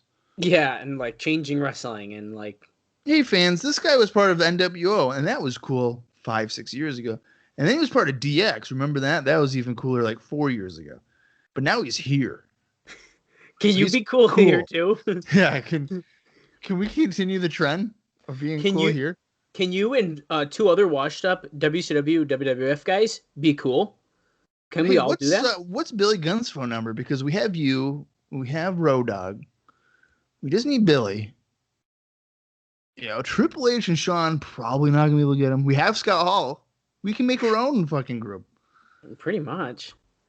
Can we call Hunter? Why not? Just call him like the NDX. Oh, don't give him ideas. That's all you gotta do. Or DXO. Don't forget, Bob, we had VKM years later. Voodoo King, baby. God. What a In the joke. band. The band. It's amazing how many times that these guys burn their bridge only to come back. I know. And then, like, they burn their bridge, and then they come back with, like, the same people and, like, just do the same shit again. Right. We're going to make the NWO in 2003, and then we're going to 05, and then 08, and then 2010, and then 2013. And it's going to be perfect. Money. Sean Waltman, or sorry, Syxx-Pac, is not talking anything important right now. As typical with sit-down interviews in TNA, they just spit shit of, like, nothing. Best of luck, Sean, tonight, and best of luck in NWA TNA. Look at him shake his hand, do the double palm to Mike Tenay, and here we go. Oh, cool. Now Sonny's going to get another entrance. Whoa. Whoa. Yeah, who? Yeah. She was twerking before twerking was cool there. Oh, you're damn right. We were twerking in TNA before twerking was a thing. Here's Sonny Siaki, who definitely got wetter again. Well, absolutely. He's not the only one who's wet right now. Oh, my God. From Sonny Siaki, of course. Right. Of course. Oh, that kid wants to be a replacement. He's here every week, dude. He lives in fucking the TNA Asylum. There's a Fina at ringside. She's finally gotten a job. And the Toronto Maple Leafs guy is there again too. Same people from last week are all here this week. This isn't taped the same week, right? I don't have notes on that. No. Could you imagine? There's 1,400 people, and then they're like, "Okay, here's the next show," and then over 1,000 people are like, "Nah, I'm good, man. I'm gonna go home now." Jorge books it to the ring. Priscilla looks like she has no fucking clue what to do out there, so that's perfect. Head scissors by Estrada to start off. Slap. Woo, Siaki's got some blue pants on this week. I just got scared because it's raining outside, so that was terrifying. It's raining at your place? Yeah. It was down. Either that or someone's trying to break into my apartment. Awesome. Remember when that kid was outside your window trying to break in? That piece of shit, yeah. Estrada just hit a springboard leg drop to the back of Siaki's head, and then Siaki stops him with an elbow in the corner. Yeah, we were watching WrestleMania, and some punk-ass kid heard me talking, and he was like, "You play Fortnite?" Whatever. So I live on the bottom floor, so I have my windows open. Split like Moonsault by Jorge. That's nice. That's a 2 count. And then I terrified them by pretending to open up my shade, and they ran screaming. Oh my god, it was the funniest shit ever, dude. Oh shit, belly to belly suplex from Sonny Siaki to Jorge Estrada to the outside of the ring. I just saw that Don West has a towel at ringside. He must sweat a shit ton. I bet he does. He's like, "You're not touching my water, Jorge." Yeah, he moved it. No, I need that. I'm sweating it all out. So he already drank the whole water bottle already. If he can hold it the next 2, well, actually, we're already a half hour in the show. Yeah. But holy shit! Oh my god! That's not a pump handle slam. It's a pump handle overhead suplex, Tenay. Jesus. You get the idea. I like. No, I don't get the idea. Now they're not holding up signs that say "Hire Athena," "We want Athena." Now it's "Stop wasting Athena." Right, because all she's doing is basically doing the SoCal Val job. Just standing around ringside doing nothing. Yeah, I mean, essentially. Although SoCal, what did SoCal Val do? She did nothing. She did interviews eventually. No, what? Yeah, okay, but what she really did was she stood at the aisle. Okay, the camera would go from her ankles up to her ass cheeks, and then the guy would make their way out, and then she'd step off to the side. That's all she did. I don't know if I watched it there in that time. I don't remember that. Well, I watched Impact 06 recently, and that's pretty much what it is. Okay. Maybe I must have maybe I was worried about the action. Yeah, you probably cared about it. Siaki with a power slam turned into a cutter. for a 2 count there. Scott Armstrong, who is not Mr. Wrestler 3. That is his brother, Steve. I'm hoping that we get a DQ finish, and then next week they have a ladder match, and Priscilla is on the top. Oh, Tornado DDT by Estrada. Now, would she be in a cage, or would she just be like hooked up to like a hook, and she's just hanging down? Well, I pictured her on a hook, but I like the shark cage better. Okay. Because that would be cool, because I could see Russo being like, you have to get the key, which is on a pole in the corner, and then you have to climb a ladder to reach the cage to unlock it, and then she has to be retrieved that way. Yeah, who doesn't like a shark cage in wrestling? Exactly. That's historically a big money maker. Oh, another Hurricanrana here by Estrada. Oh, yeah, this is so hot. It's hot action right now. Here we go. Dude, the fans are excited for it. Oh. Rolling fireman's carry and a springboard moonsault. He actually hit that pretty good. Yeah, he did. But Siaki kicks out at 2. But it wasn't the taking care of business, so it did not work. Priscilla's like, I don't know what to do. Let's go. Is that the somersault senton or whatever he does? Yes. Oh, lariat right there by Siaki. Priscilla's like, come on, Jorge, come on. What am I even doing out here? Russo's like, bro, I need you to go out there and show your tits. Goldilocks wouldn't do it. I need you to go out there, and they're going to run into you, and your top's going to fall off, and your tits are going to come out, bro. You'll be over huge, baby. Oh, nice. Side effect. That ain't right. That's stealing moves right there. I know. Matt Hardy's moves. Come on. Matt Hardy, a future TNA superstar. Oh, yeah. World champion. Oh, that's true. I forgot about that. And when does he come in? Like, 2011? Oh, that sounds right, yeah. I don't know off the top of my head, but now I'm going to look. But that does sound right to me. Hey, Sonny Siaki's on the outside, and here is Jorge standing on the top rope for no reason. Actually, yeah, it's 2011 because it's the same year that he teams with Chris Harris, isn't it? Yeah, I think so. Well, Siaki had put Priscilla in his way, and then Estrada still jumped off, and she moved. Now they're in the ring, and he just hit the Siakalypse. Okay. Yes, it's 2011 from Matt Hardy, by the way. Yeah. He just won that pretty much cleanly there. Yeah, I'd say that was, yeah. That is clean. There was no interference. He just took advantage of something. Well, the right guy won. So. Well, yeah, I think that's the truth. All right, so this feud's done, right? I would hope so. There'd be no reason for that to continue. I knew it. I fucking knew Jalen was going to come out. Jalen hobbling out and then spears Jorge. His knee must not be hurting too bad. No, he speared Sonny. Sonny. Jorge. Oh, Jesus. Sorry. Wrong Elvis. Come on, Jerry. Get him. Bust him open. Oh. Here's security. They suck. They can't even get in the ring right. Look at them all. Look at David Young walking in. David Young. I'm wearing black pants. Am I part of security? Look, they send out the same X Division guys. Hey, Derek, Norman, Ace, I need you guys to go out there too. Where were all these guys to keep them apart to begin with? They were there.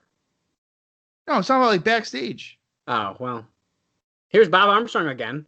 Bob, Dude, are we watching a repeat? Is this the same thing we just watched? I must have hit rewind. That's what I'm wondering. What the fuck? Oh, God.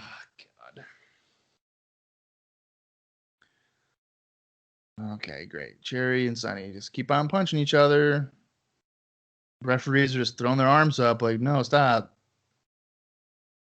Okay, great. This is literally the same fucking thing they just did. Well, yeah. They're trolling us, man. Okay. And Don's like, listen, just because I'm a Nazi. Yeah. Just because I'm a piece of shit. It's fine. Hello. Do we only have one dancer this week? Because they've only shown I think so. Okay, whatever. I'm not going to complain. She's a good-looking girl. It's not what you think. Don't look. Yeah, Dallas's girlfriend. We're definitely watching wrestling, not girls in cages stripping. Could you imagine if that was a podcast where you just reviewed girls in cages stripping? That'd be a podcast. And there she goes, taking off her pants again. All right. Oh, she grabbed the left back bar, and now she hands her over her head, and she just keeps moving her hips in a weird way, and then she shakes her butt faster than I've ever crawling down. She's crawling down on all fours. Oh, yeah, look. There's not another cage over here. Look at that. They've cut down even more. Whose music is this? About to make Ace Steel? No. Okay, we've seen Derek Wilde 1,900 times tonight.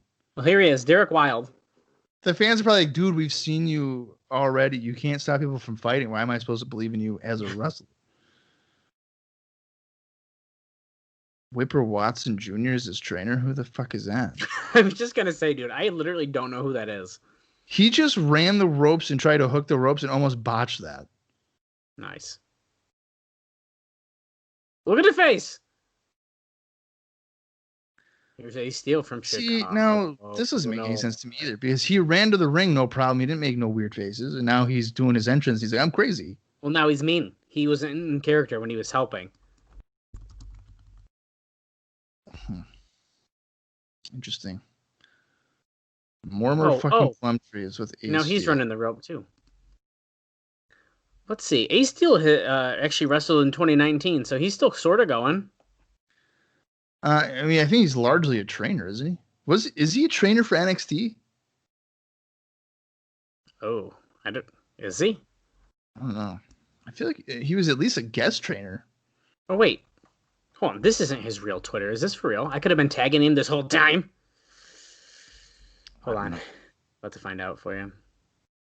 Steel with a drop toe hold, and he just slapped Wild on the back. Oh, wait. I have tagged him. Oh, no. He said, pro wrestling coach, Chicago-born. Oh, he said he writes on Twitter, I used to wrestle, now I don't. That's his thing. He's at Aces of Steel, if you'd like to follow Ace Steel. He's only got 3,000 followers. We're catching up, Ace Steel. So we need to get him some more. Yeah, I feel like he's definitely more of a trainer nowadays. Did you know that he played Donald Trump on Monday Night Raw? No. Yes, he did. Holy shit. Yeah, when they did like the Donald Trump, Rosie O'Donnell stuff, he was Donald Trump. Oh my god. Dude, that's awesome. Yep. What? Standing Hurricanrana by Wild to take Steel over. I would think Steel might be in line for a big push here in TNA. I was getting that vibes too. I sort of wish they gave him the X Division title last week. I 100% agree with you. Because I'm kind of into Ace Steel, and I've never seen him before, but I like him. Yeah. I think he's got a good look, and this whole crazy Ace Steel thing, I think it could be good. Absolutely. Kind of like a crazy Brian Pillman, you know? He just uppercut Wild on the apron, and now he's running the ropes, and Wild does a weird-looking head scissors. That doesn't look great. He ends up wrestling in Ring of Honor a lot. Yes, he does. Ring of Honor. He wrestled Pro Wrestling Noah, even the WWE. Yeah, he's in. That's another. This Wild guy likes to do head scissors, but he's not very good at it. He just did head scissors on the floor too. Steel wrestles for Ring of Honor, I think mostly like 03 to 06. And then there's a couple of random appearances through like 07, 09. Like whenever they're in Chicago, usually. So he apparently lost a match on Sunday Night Heat to Matt Hardy in 2004. I believe that, yeah. He was under the name of Chris Guy, though. Yeah. Steel crotched Wild over the middle rope. So, well, that's not good. Yep, he just drop kicked him right in the face. Plumtree thinks that's beautiful. Well done. Like he's an artist. And now Wild is put on the top rope. I don't think I've seen a lot of Derek Wild. I don't remember any good matches of his. Oh, he's going right up top. Is the ring about to implode? Superplex. Holy, it does not implode. That's a pretty good superplex. They look like they were going to flip over, though. That was good. Well, let's see. While we're here, let's learn some more about Derek Wild, if we can. Maybe he's in jail. He is? I said maybe he's in jail. Oh. I don't Well, know. I'm on Cage Match, so I don't think it'll tell me. But It wouldn't. look at this. Look at this. He's Driving. face first onto his knee. I like that. Oh, is he going for the twist of Kane? Well, he can't reach his fucking head. He's got to hook the arm. He's reversing. Yeah, while it won't do it though. Oh yeah, he didn't want to take that move. Yeah, he was like, nah, dude. 1, 2. That's Look a at 3. this. What is with all the clean finishes tonight? Shh. Am I jinxing it? What the hell, man? Yeah, it's kind of weird. Wild didn't really wrestle for anything of name. He wrestled in Ring of Honor in 2004, but only had 1 match.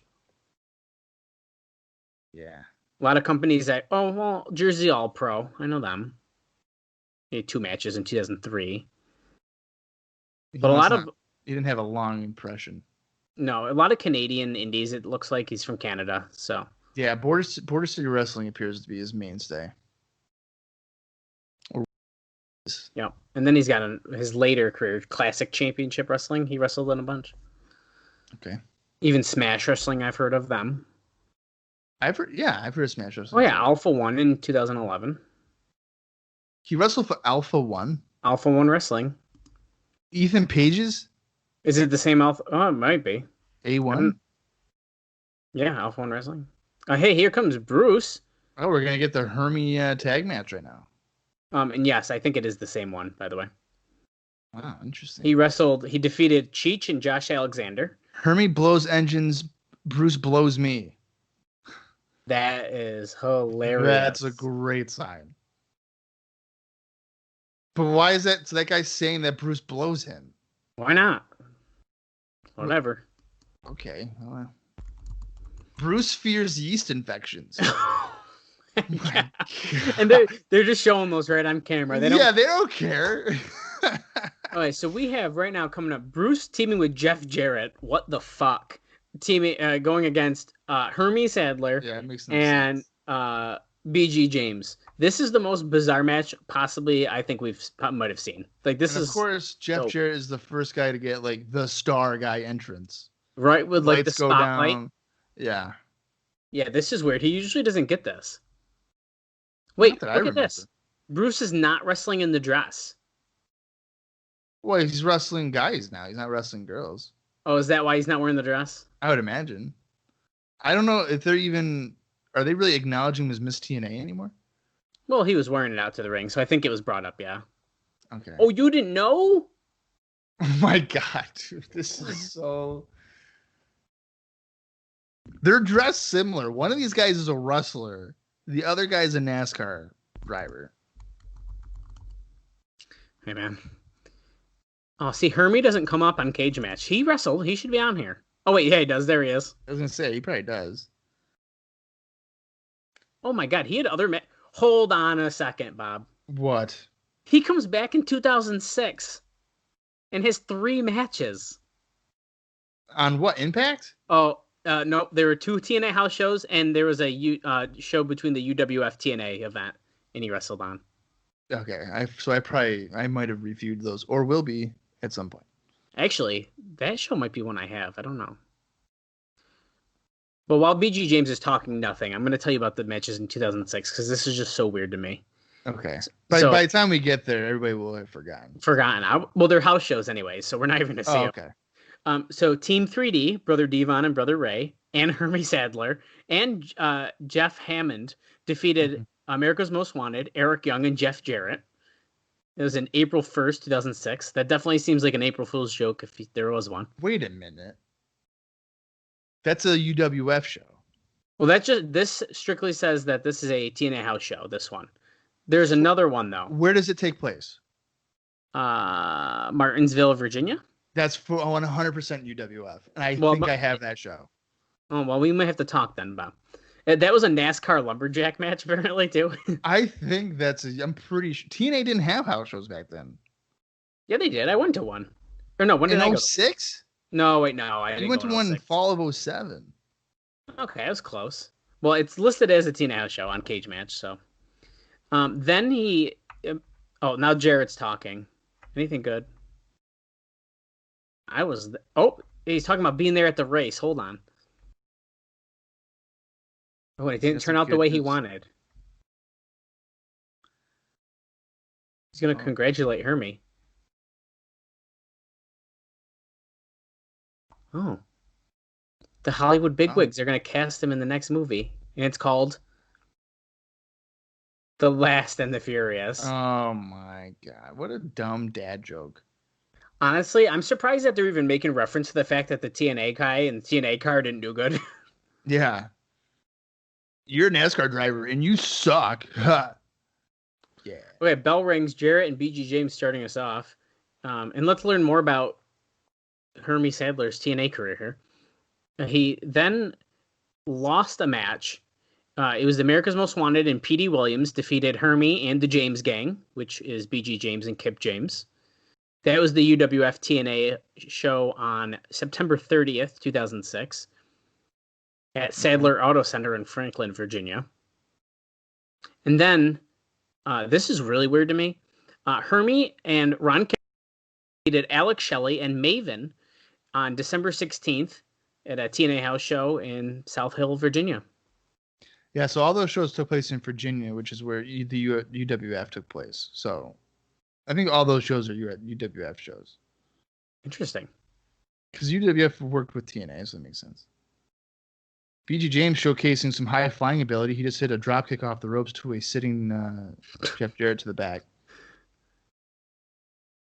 So. Well, look at this match Hermie had in the UWF in 2007. Bill DeMott and Scott Norton defeated BG James and Hermie Sadler at the UWF. Hermie Sadler was in a match against Scott Norton and Bill DeMott. Oh my God. If those guys didn't beat the shit out of Hermie, I would be shocked. Oh, Hermie wants a piece of Bruce here. Here we go. Does he want to be a man or a woman? Let's find out. Hermie, the jilted lover of Bruce. Look at. Bruce he kicked him right in the butt. Well, Bruce was trying to showcase his ass to him, and then Hermie was like, nope. He kicked him. Yeah, okay. We get it. That's a weird comment by Mike Tenay. He goes, we're really in Bruce's element now, if you think about it. And he's like, yeah, in a wrestling ring. What the fuck? Bruce, yeah, I guess. I don't know. I thought it was going to be like he was trying to make like a gay joke, but it didn't work. That's what you would think, yeah. Oh, Hermie didn't take the arm drag very well there. He's got ring rust, Bob. He's only had one match before this. Yeah, and that one came 8 weeks ago now? Oh, yeah. Maybe even longer than that. Oh, Hermie with a hip toss of his own. Hermie is going to be on the Fox Sport Network this Saturday morning. Maybe he'll talk about TNA, but he'll probably just say, hey, I went to a wrestling show. You know what?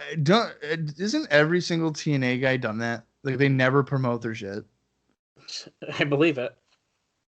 Oh, BG's in there now. Bruce just tripped over Hermie. What's up? Wait, so what's he doing? He's staring at his groin. He's inspecting him. Wait, he didn't want to do anything. He just flipped him over and decided not to do it. I don't understand. So here's my question for you. And this is what my question is going to be. Is he going to hump him? Oh, no, Bruce is doing the hips. No, Bruce wants it. There you go. That's funny. That answered my question. I was just going to ask that, if he was going to hump him on the pump handle. Well, Jarrett hits BG James when he's on the going near him now. Get him, Bruce. Slamming his face on the mat, and he's beating him up with slaps. Jarrett's like, tag me in, man. I got to be in there with my longtime rival, beating up the roadie. BG is really kind of mailing it in here with his effort for wardrobe. Kick to the head for a 2 count. Wait, you don't like his weird outfits he keeps wearing? That I don't understand the pants, man. I don't understand the pants. Well, he doesn't have any. He can't wear his DX pants, so he had to get more generic. I guess. Jarrett choking him on the rope. I give it less than 3 minutes. Shorts. Well, less than 3 minutes. Jarrett and BG James will both be laying back down on the mat. Oh, 100%. He's going to duck a clothesline, and then BG will clothesline him, and they'll both be like, oh, we're dead. Exactly. Oh, he tagged out. Okay. Well, we still got time. Yeah, don't worry about it. I'm surprised that Jeff Jarrett hasn't brawled into the crowd. But then they're probably like, Jeff, there's only 450 people here. Yeah, you really can't do that this week, please. Yeah, and he's like, be a but bad that's like look. it's my gimmick, bro. And he's like, That's how I wrestle my 8 minutes out of 10 minutes. I don't understand. 8 out of my 10 minutes, I'm in the crowd brawling. The other minute and a half, I'm on the mat. And then I hit my finish and I win. Hermie. Let's do a time check here. We're at 54:35. So we're just past the halfway mark because I believe the show goes about an hour 56 or something like that. I didn't even look at the time. I just played it, man. I was like, let's just do it. No, I look at the time because I dread it every day. What? Don't say that shit. I'm kidding. Serious right now? Are you serious right now? Oh, BG with a forearm and another forearm to Jeff. This will get easier once we get to the Impact years. Those are a good 45 minutes. There's a knee drop by BG, and then I almost forgot Bruce's name there. He just stomped him to make the save. Hermie, all four men going at it. Hermie's going for a snap suplex, and he took Bruce over. Violent. Absolutely violent. Oh, there's BG and Jeff. They're going to the floor. Got to get into the crowd, probably. Oh, they're going backstage, it looks like. Now, mind you, they attacked each other last week, so BG James was knocked out from a lead pipe, and Jarrett was also hurt. Oh, right. What the Hermie fuck? almost won with a backdrop. Oh, God. Brian Lawler comes out with a trash can. What the fuck? Okay, he just smashed BG over the head with it. With a trash, like it taps him on the head with a trash can. Look, he's dead. Bruce with the back suplex on Hermie in the ring. What is happening? Now he's looking. He's asking what's going on. And the ref is not paying attention. He's like, I can't look that way, so I'm not gonna. BG is lifeless. There's one security guard. Oh, there's Don. Like, damn it! Did you know I'm not? Jeff just hit him with a trash can again, right in front of the security guard. Oh! What the fuck? Bruce just hummed Hermie trying to get out of the pin, and Hermie grabs the legs. He gets a 3 count. Good thing Bruce only fights women these days. Yeah, well, that was weird. So Bruce went for a sunset flip, and Hermie wouldn't go down. So then Bruce was like thrusting. I think he was trying to get him, but yeah. But it's also kind of suggested. I thought Hermie was about to walk right by BG and just go backstage. Bruce is like pulling his butt cheeks out for some reason. Well, he's trying to tell him that he hooked it tight, but Hermie just sat down and won the match again cleanly. It's weird. Is it clean even though there's the distraction on the outside? Does that still count? Yeah, no, I would say that still counts. Okay, I'll take it. Because Bruce distracted himself. Oh, yeah, look at this. Jarrett and Bruce. We're going to see Jeff Jarrett versus Bruce next week. Oh, no. Well, I wouldn't be surprised if we saw Brian Lawler against BG James. So get ready for that. Ugh. Trash can on a pole match. Dude. Oh, look at. He's got to get the crown and the. Referee's nice.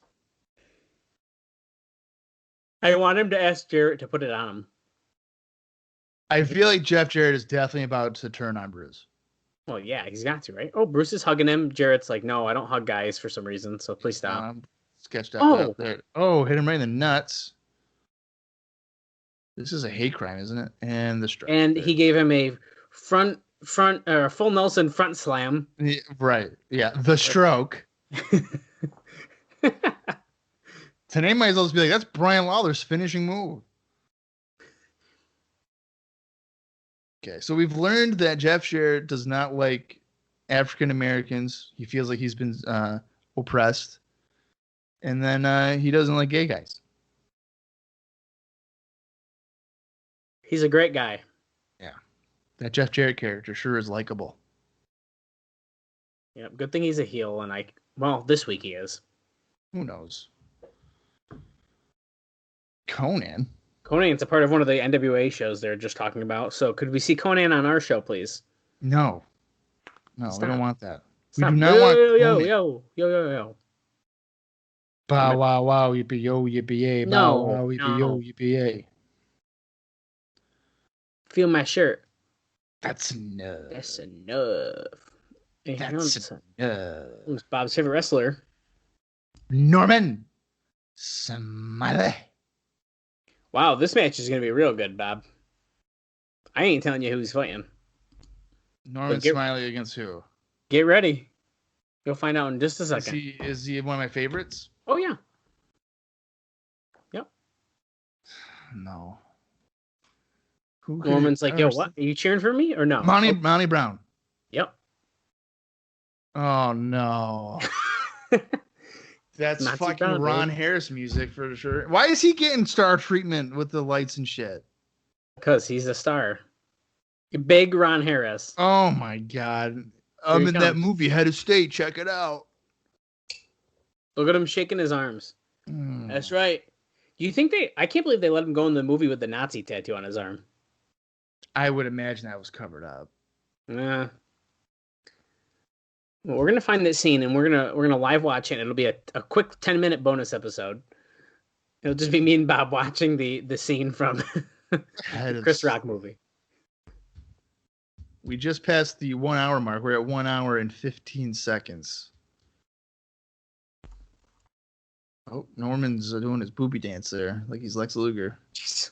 And Ron's not impressed. He just shoved him down. And now Norman's acting like, what is this? Wow, this guy's so strong. Oh, they just mentioned about, was that them mentioning Norman's wife? Yeah, I think it is. Choked out. And we haven't seen him since then. That was See, back this in one July. now. They actually are bringing this shit up that, like, I forgot even happened, really. Yeah. Because so much stuff happens in one show. Like 2 weeks of shows for TNA is basically the equivalent of what would happen in 3 years in any other promotion. Yeah, something like that. Norman with a hip toss after he just did the wiggle, or a little bit of a wiggle.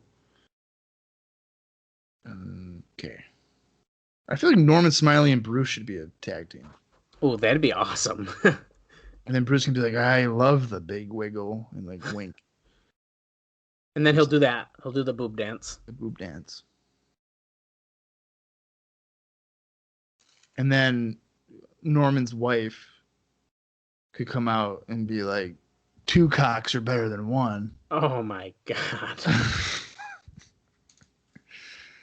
And then they got to find a redhead and they can be called Neapolitan.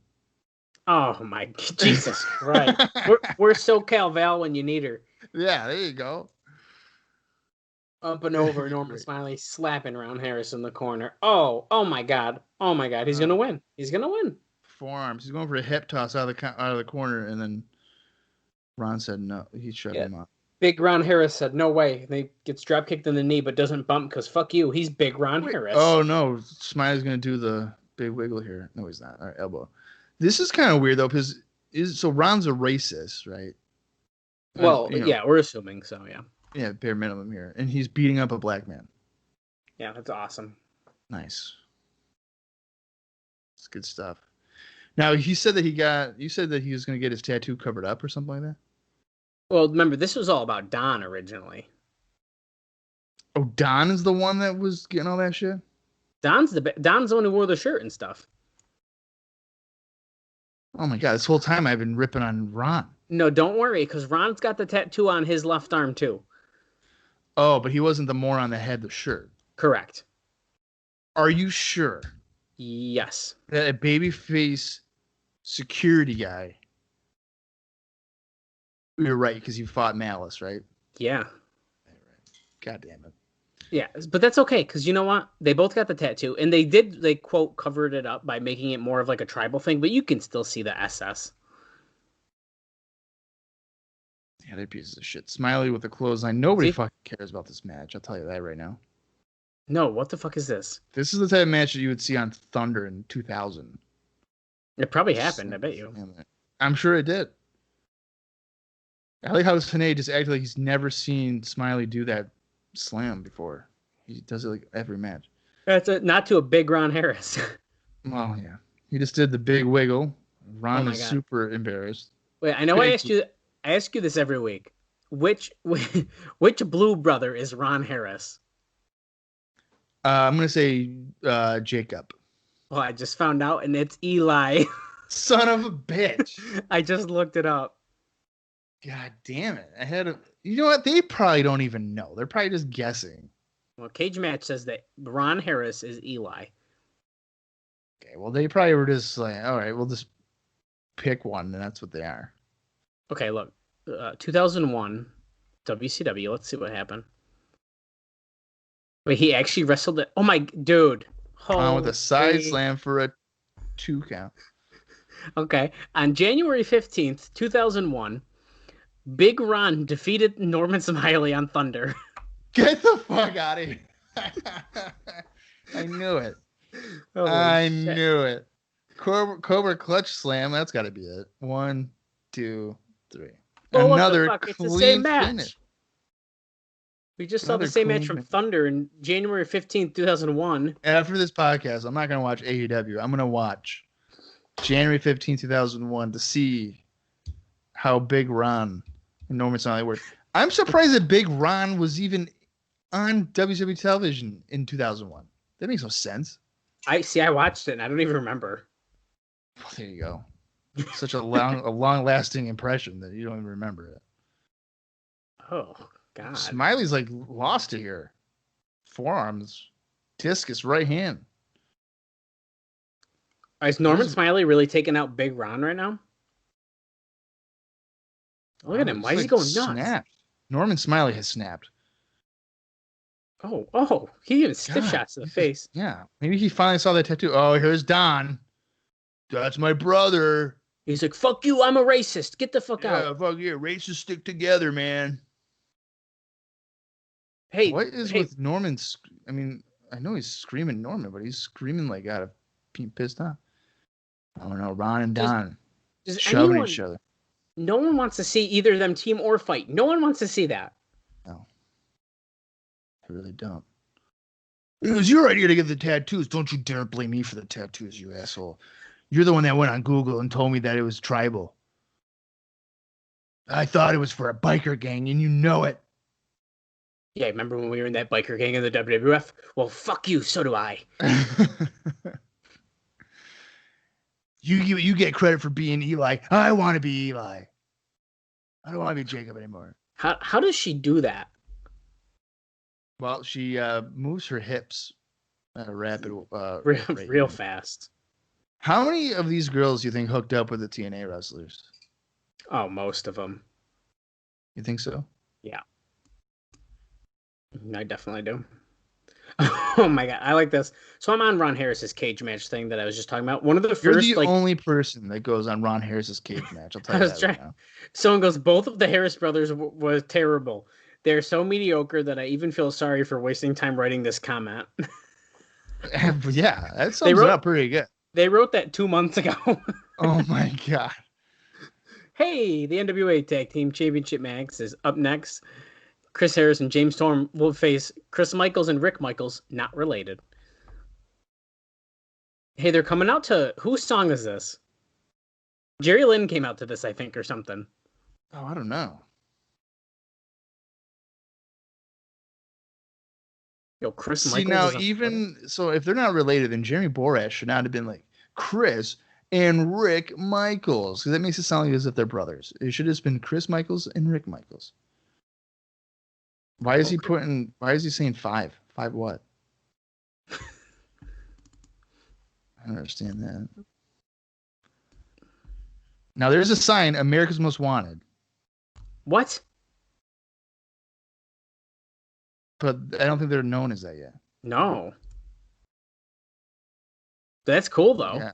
There's a fan sign that says America's Most Wanted. Yeah, they're not known as that yet though, so that's very interesting.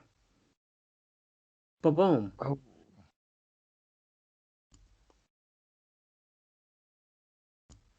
Yeah, we're the champions. They're undefeated.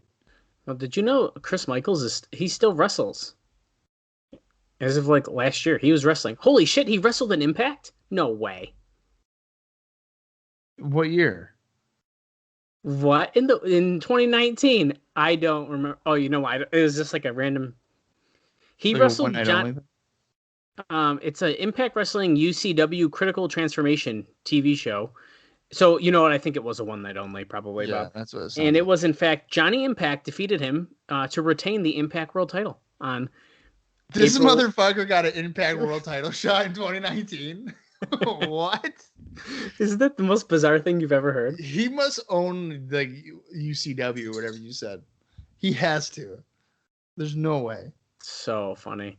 Who's in the ring right now? Is this Chris or Rick? That is Chris. Are we sure? I thought it was Rick. Yeah, Rick's the guy on the apron. All right, fine. I'll give it to you. Maybe I'm wrong. I don't know. No, I think the guy in the other thing is Chris. So No, this Rick. is Rick. Well, all No, right, yeah, so then no, that's Rick. That's Rick. this is Rick. Okay. Yeah, because Chris. I'll tell you, it's not Sean. Ain't that the truth? It's not Shawn Michaels. Well, Rick Michaels also has been wrestling. Oh yeah, see Chris Michaels in the ring, but he gets tossed over the ring and onto his partner by James Storm, I think it was. Nice. Yep. Are these guys? Looks like Storm and Harris have the same ring gear on this week. So I think I noticed recently, Bob, they have very similar gear, except their names obviously are different on the front, and then on the back, there's like a head of some kind, maybe a skull. And James Storms has a cowboy hat, and Chris Harris has like a cat, like a tiger. Yeah. So they are actually wearing the same attire. They just kind of have their own little twist on it. So Right. I think we've been trashing them for a little too long on that, but that's okay. Yeah, they're good. But yeah, Rick Michaels has been wrestling in 2019 as well. He did not get a Impact World title shot, though. That's unfortunate. Harris took both the Michaels out with a crossbody to the floor. We just got a replay of it. And now Harris is in there with Chris. Oh, hey, I wanted to bring this up quick, too. I meant to at the end of the I'm 2 matches behind. But Herman Smiley's, or Jesus Christ. Hermie Smiley. Okay. That's the last 2 matches. Put that in the name generator for jobbers that you didn't Jesus. think of. Hermie Sadler. That was his last appearance, or at least a match in TNA, at least until 2006.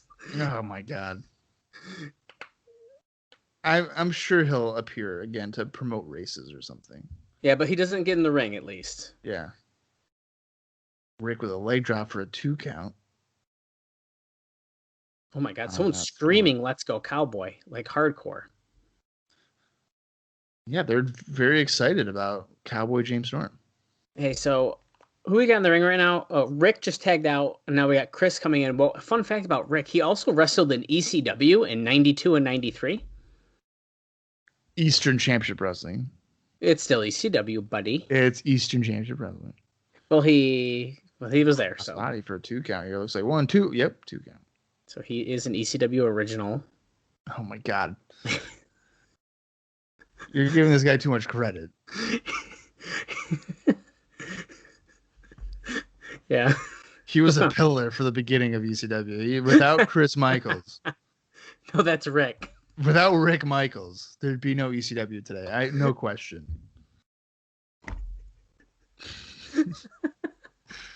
I'm gonna see if Chris wrestled there as well. Hold on.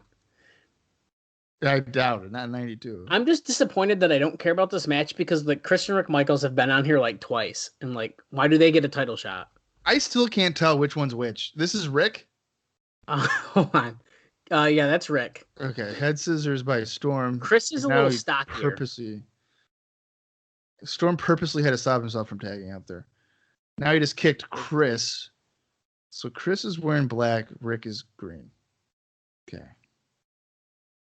Yeah, so unfortunately Chris Michaels was not in ECW, but he was in WCW in 94. So, WCW original. Well, you can't say that, but he definitely was the groundwork for Nitro. Oh my God. Get the fuck out of here. Even though he wrestled in 94. Rumor has it that he went to Bischoff and was like, hey man, you got to go live on Mondays. Well, he defeated Steve Austin on Saturday night. No, he didn't. No, he didn't. Get the fuck out of here. Harris with a top rope crossbody on Chris for a 2 count. Could you imagine if you fucking did that and you pinned Steve Austin on Saturday night? Like, what? What in the world? Tanae would have said that 900 times. Whoa. So, the swinging noose neck breaker, or whatever he calls it. Yeah, I don't know what that's called. He's got a clear cover here, but Andrew Thomas is like, no, man, I'm gonna chill on the apron. Why is he just staring at people on the ground? They're not even doing anything.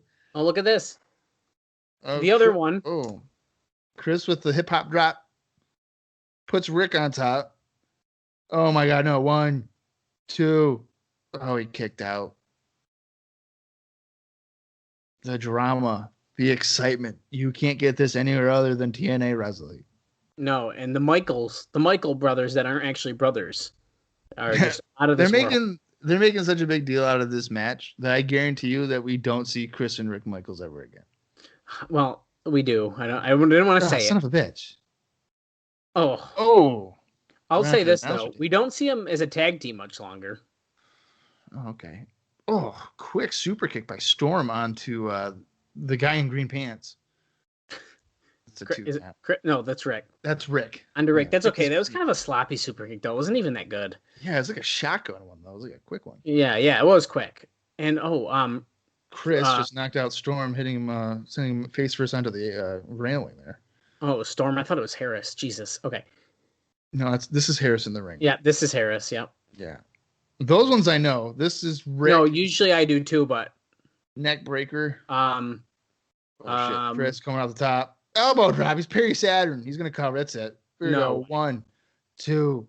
Oh, he kicked out. Bob, I thought they were about to lose. Dude, their Michaels are not gonna win the tag titles. Okay, we would have known that. we would have known that Sean's cousins, who aren't actually related, won the TNA tag titles in 2002. Right. Here we go. They're going for the Meltzer driver. Just kidding. All right, boom. Canatonic, but he landed weird on that one. Shit, that is huge. Thank God. 3 count, the baby. 3 count. Tenay was on a 2 count before Andrew Thomas had 1. So that was weird. But Storm and Harris retained the TNA titles. They are still undefeated. Hell yeah. I mean, that wasn't bad. No, it wasn't. I was having more fun talking about their careers, though, I think, but... Yeah, shit. Oh, the hot shots. The guys with big dicks are in the ring. Well, we don't know if they're hard on tonight or not. That's true. I will never forget seeing fucking down to their kneecaps. Like, what the fuck, man? Well, they were just excited to wrestle, dude. Yeah, great, yeah. Uh-oh. You see what's happening here, Bob? Triple threat ladder match? Yep, triangle match. Okay, so the Michaels and the Hot Shots are attacking Harrison. Dude, they definitely have the bulge again. I just noticed on Cassie O'Reilly. You mean that thing hanging down? Bulge. Yeah, dude. What the fuck? Look at that. This week, I don't know, dude. I think it is. It ain't full steam ahead. We're about halfway there, but that's so weird. He didn't visit April before he came out. I'll just say that. So you need to tweet at Chase Stevens and be like, "Hey man, how awkward was it to have to load up your trunks to make your dick look bigger?" Yeah, why'd you load those up? Yeah, but we need to know. Maybe Cassie O'Reilly just has a big dick. I don't know. Well, right now it's sort of just looking like that. Yeah, I don't know. Oh, still going at it. Well, we need out security and Don Harris. We've seen too much of the security guys. They're probably like, dude, we're over it. We don't need to go out there again. Or Bullet Bob's going to come out again for the 3rd time and get in the ring to do nothing. Probably. Look at Don West goes, we're going to need security again. No, we don't. Come on. Great. We get it. These guys are beating up the tag champs. This is probably going to lead to a triple threat match. Super kick by Chris onto Harris, and then a DDT on Storm by O'Reilly. Oh, here's security. Great. How stupid. That security guy fell and hit his head, it looked like. Yeah, look, now they're just beating the shit out. Well, you know who we need. Don. Don. Big Don. Where's Don? The security team should be fired. I wish that Don Harris and Ron Harris would do like twin magic, like the Bellas, and like switch out. So then all of a sudden Ron would come out, and then everyone would be like, "Oh, look, Don Harris is here," and then Ron would come out, or then Don would come out. I'm convinced that they probably did do that as the Blue Brothers and as creative when they were creative control, because there's no way you could tell which one was which. Yeah. No way. Oh look, we got a new stable. It's the Hot Michaels. Hot Michaels, I like it. The Hot Michaels Hogs. Ooh, Go. the Hot Hogs. The Hot Hogs. Yeah, that's it. You know Don West would be like, the Hot Dogs. I mean, the Hot Hogs. Look at JB's in the ring with his weird ass spiked hair from early 2000s. Yeah. And I all of a sudden don't care about what happened in the ring.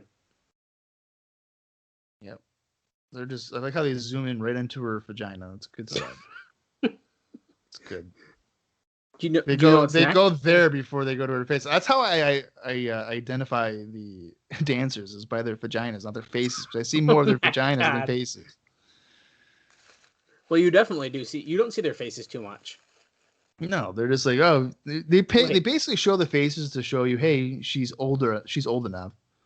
Back to the body. And then oh, There you go. Yeah, great. Yep. do those even count as shorts? I don't think they do. Probably not. Here we go. The X Division. X Championship. We are 1 hour, 20 minutes, and now 20 seconds into the show. I believe we're on our. What is this?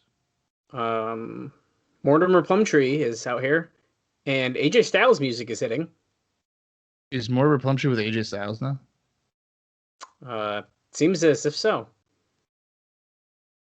Mike Tenay. What? No.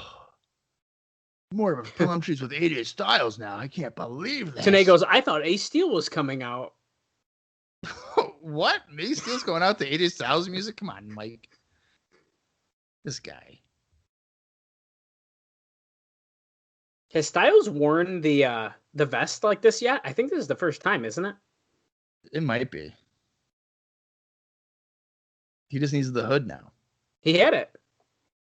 Oh, he did have the hood? Yeah, he took it off pretty quick, but he had it on. Yeah, that might be the first time then. Yeah, that's pretty cool. I am. Oh, look, he's like, yeah, you ready to win against Syxx-Pac? Okay, so what you got to do is you got to kick him in the dick, and then I'm going to hold his legs down, and you're going to pin him. And AJ's probably like, who are you again? What's your name? Here's our X Division champion who hasn't done a goddamn thing to earn it. Syxx-Pac. Oh, okay. I was going to say, this is not his first national exposure. I was thinking the same thing. Uh-oh, too sweet. Don't do that. You'll get a cease and desist these days. This is Syxx-Pac's debut on North American pay-per-view. It's the type of stuff that Mike Tenay would be saying. It's not accurate, but we'll pretend it is. Oh, yeah, too sweet. Look, no one in the first row until he got all the way to the back wanted to too sweet him. I wonder how Syxx-Pac's feeling. Like, hey, man, I was in arenas with 20,000 people. Now I'm in a fairgrounds with 450. Yeah, 450. It's going to be great. Absolutely insane. I think there must be some other stuff on this show, Bob, because counting this, we have 2 matches left.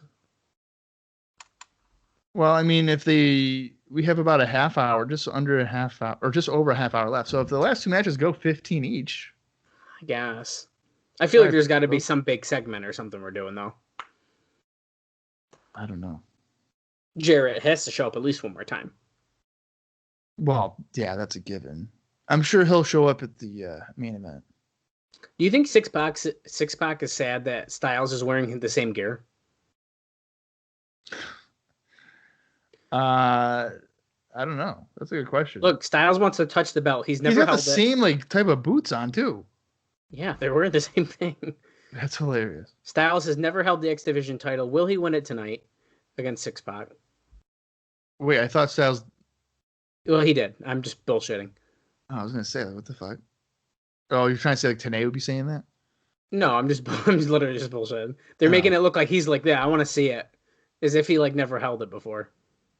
Yeah, I mean, AJ is the only guy who has to win one title to be the Triple Crown, and we're less than 20 weeks into the existence. he literally could do that after week 3. Yeah. Oh, look, Yep. ha, suck it. No, he did this. So he's done his NWO gimmick and DX gimmick all within 3 minutes of the segment. Now he's doing his 1, 2, 3 gimmick where he pretends he's a karate guy. Yeah. Whoa, is there shit. tape all over? Is there tape in the ring? On the apron? Yeah. Or on the mat. I mean, yeah, it looks like it. Yeah. I didn't want to call it the canvas because last time I did that, you didn't know what I was talking about. That was different. You're right. That was on a different podcast. Pod's different. We're not as smart. Is different than TNA Cross the Line. That wasn't my fault. No, it's Austin's fault. Well, I think we were talking about art, and then you threw me off with canvas. No, bullshit, we were talking about art. Yeah, we were. Okay, yeah, yep. You were talking about painting on a canvas, and then you mentioned canvas again, and I was like, "There's no art." Well, listen, we can just blame Austin. He doesn't listen. It's his fault. Austin's bitter. That's all it is. He's a bitter old man. Well, isn't it ironic that he's the youngest too? Bitter young man. Yeah. Oh, yeah, look at that. Everyone's clapping. All 450 people are clapping from those arm wrenches, and he flipped over, and now Syxx-Pac's sitting on his ass, and AJ's like, yeah, yeah. Well, I have to give Austin credit, though, for helping to update wrestling recaps. Yeah, it's okay. Don't ask the designer friend. Which I know that you're no big deal. You're bitter about. I'm not bitter, Bob. I'm just sad. You shouldn't be sad. You just hurt my feelings. It's okay. No, all that happened, was Austin was like, dude, I'm just going to do it. And I was like, okay. I tried that. You wouldn't let me. Well, because last time I let you do that, you put like small dicks as my background. No, that is not true. I didn't actually do that at all anyways. Yeah, you did. No. A little bit. No. Even more arm locks. Yeah, this is a slow start for an X Division match. Oh, that seems to be what they do, though. They start really slow and then they pick it up real fast. I'm wondering how... walk on his back and he stumbled. Slipped, yeah. I'm curious how fast Syxx-Pac's going to be able to pick it up here, though, with Styles. I would hope soon. Dude. What? No way. Is it on Twitter? Did you just recently follow Chris Michaels or something? Yeah. Okay. Oh, he follows back. Yes. Yes, Chris Michaels. Welcome to the party. What the fuck? That's so funny. Jerry Lynn follows him. Oh, he does, yeah. I wish Jerry Lynn followed us. Yeah, I just followed him because I was just looking him up. And that's he apparently goes by a headliner, Chris Michaels. So we have to make sure we identify him properly. Well, he heard Karana there by AJ. Well, he always headlines, especially when it's for the Impact World title. Oh, yeah. Absolutely. That's wicked funny. Syxx-Pac with some kicks in the corner and a spin kick to the jaw.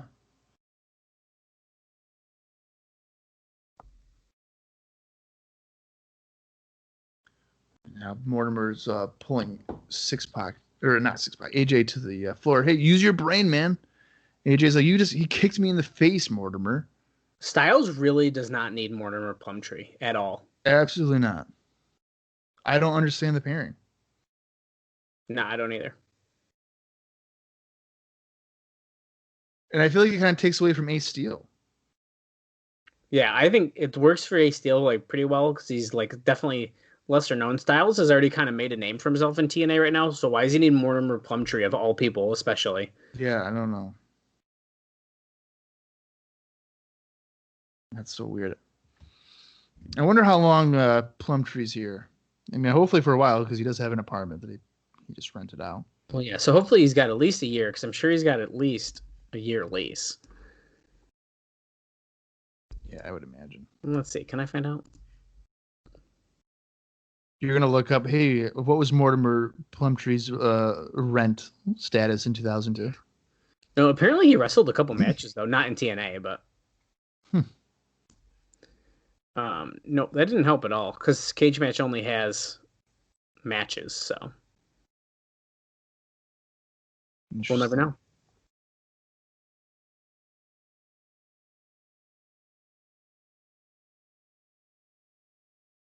there's really nothing going on in this match. Syxx is just chopping him in the corner. Right. No, this is a huge bummer of an X Division match. I was actually pretty excited about this, but not anymore. Yeah, he's just like working a easy house show style match with like WWE right now. I hate to say it, but I feel like that's such a trend. Like even like now, you leave WWE and you're kind of stuck in that style. And like I get it, especially if you do it for years. But well, you're programmed like that. Yeah, so I get it, but it's a bummer. AJ just pulled Syxx groin first into the post from the floor. And I wonder if April will come out and check on him. Oh, 2 count. That was close. It's just like it's move, stop, move, stop, move, stop. There's no flow to it. It's chopping Syxx.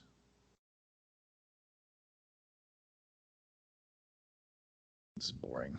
Yeah, Styles off the rope. He did the Jeff Jarrett bounce on him while he's on the second rope. That's your favorite move? No. Oh, Mortimer Plumtree.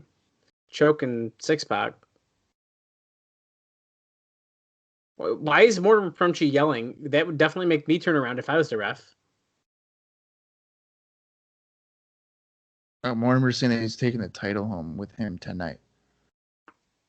Sure. Come on, Rev. Cool, great. Chinlock in the X Division match. Oh my God. This is the Jeff Jarrett of X Division matches right now.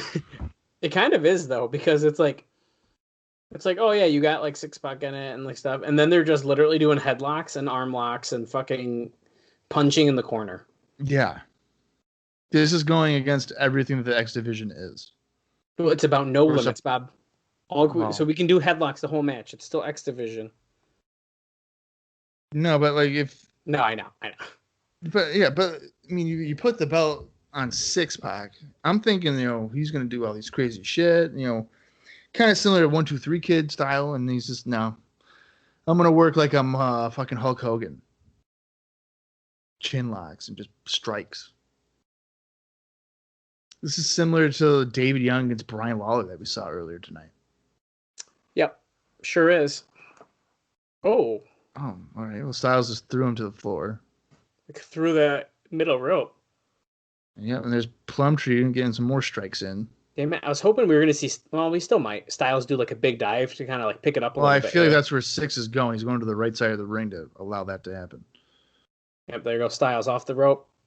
Oh. Oh, somersault dive to the floor. Holy crap. That was nuts. They landed hard, too. Yeah. All right, check this out. I thought the camera was going to miss it. That was nice. Hopefully the action will pick up now. That's I'm hoping. We needed something like that. Only 5 minutes into the match or whatever. His feet were on the ropes. He shouldn't have been counting that, but that's okay. Look at Syxx-Pac. I am so gassed right now.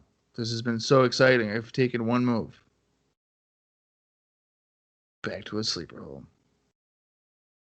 Dallas, you look like you're staring into like your death. With all these headlocks, I kind of feel like it, dude. Well, you know what? Maybe the excitement will ramp up when Curt Hennig challenges Ron Killings for the NWA-TNA World Title. Because that's still to come. Because we're 1 hour, 32 minutes, and 57 seconds into this show. Well, it was an okay show. Yeah, this is brought to a screeching halt. An X Division title match. How is that even possible? Syxx-Pac against AJ Styles. Like, no, I never would have thought that this match would do that. Here comes Styles with a jumping leg drop to a hunched over Syxx-Pac. Styles is like, yeah, I'm going to get on the rope. Just kidding. No, I'm not. Because he's not close enough. He literally moved him 2 inches. He barely made any impact on that. What's he going for here? Shooting star. Nope. Oh, he went for a spiral tap. The twisting move off the top, Tanae. Come on, Tanae. You knew what that was. A twisting hip block. Oh, Syxx is trying to Hulk up right now. Oh, it ducks a clothesline. Spin kick. Oh, that was nice. Another one. That turned AJ inside out. I can appreciate AJ selling that way. And another one. Another spinning heel kick. Yeah, that look nice. Syxx is heading to the top rope. So Syxx has hit about 3 good spinning heel kicks. That's about it. Oh, drop kick in midair by AJ. He's got the cover 1, 2, and 2 count. That was pretty close. Oh, must be nice to have a personal drink getter. That's nice. Is it your seltzer water? It is. It's watermelon. Oh, great. Oh, Syxx just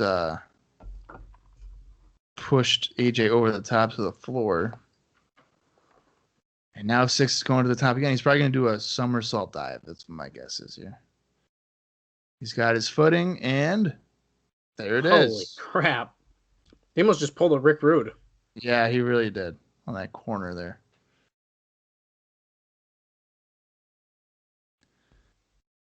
This is kind of picking up a little bit now.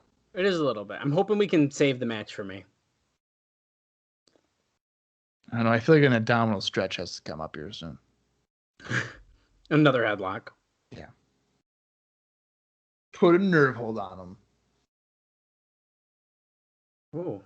Northern Lights. 1, 2. Oh, but AJ kicks out. Syxx is like, damn it. I thought I had it with a suplex. Really thought I was going to win it there, Jim. Oh, they kick each other at the same time.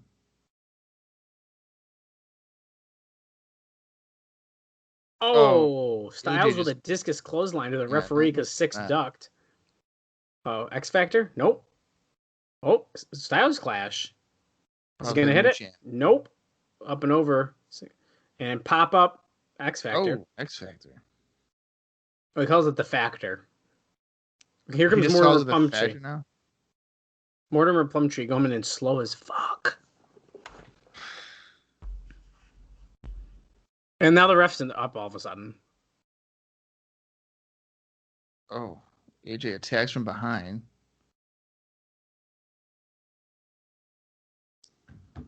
Back to just having chops. I thought the referee would throw it out there with Plumtree in there. He didn't see him do anything. All right, how convenient. Yeah. But now he's doing like choking him in the corner here. Stacy Keibler. Oh, there it is. Well, he did one Bronco Buster, and then he's just punching him. Yeah, what the hell? It's like he didn't get enough bounce, so he couldn't keep doing it. Are you kidding? Oh, my God. That's the finish. Yeah, so the referee just called for the bell because Syxx-Pac was doing the Bronco Buster and punching AJ, and then he basically had to tell the referee, grab me, and then Syxx-Pac shoved him, and the referee called for the bell. And now Syxx-Pac just punched him off the apron. That's a $10,000 fine. That would cause a disqualification. I don't know about the shoving part. Well, I also kind of took it as like he wouldn't get off him in the corner kind of thing. Well, yeah. Regardless, I don't like that. No, that was a bad finish. Oh, my God. The fucking security. And they picked the oldest guy to go in there. It's nice. Ron Jeremy. That's Ron Jeremy. Yeah, for sure. This is stupid. How many times can security come out here? Holy bloody hell. I'm getting frustrated. Well, why are they doing this? I don't know, man. I think it's stupid as hell, though. Well, okay. I was hoping they were going to save that match, man, but they didn't. They should have. They should have dragged it out. On paper, that could have been a show stealer. Yeah, that was like a show killer. So the next time, if they wrestle again, I'm going to be like, fuck, I'm not looking forward to that. Yeah, because we knew what happened the first time. Yeah. That was a bad sample for sure. Okay. Our lovely dancer friend here. Mm-hmm. Oh yeah, her shoes. That's what I want to Yeah, see. let's look at her boots. Oh, next week. Knock me down. Oh, down west. Got to do his pitch before. Oh my God! Look at the bleachers, Bob. Holy crap! Yeah, they're fucking nobody there. Siaki, Jerry Lynn next week apparently. So down west. I doubt it. I'm gonna call it right now. I doubt it. I told you. Oh, Harrison Storm defending the title. Lawler. And you'll see everyone else too. Today's like, you don't want to miss that. You'll see these 2 undercard matches and then all the main eventers. Oh my God, there's another one-on-one interview. Let's listen to what Curt Hennig said. Well, that's the other major segment right here is this shit. Yeah. Hey, Curt. So remember when you lost to Bret Hart at SummerSlam 91? Tell me about that. I like this shirt he's got on.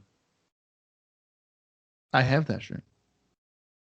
Oh, let's talk about the original organization you wrestled in, the AWA. He's like, oh, that one.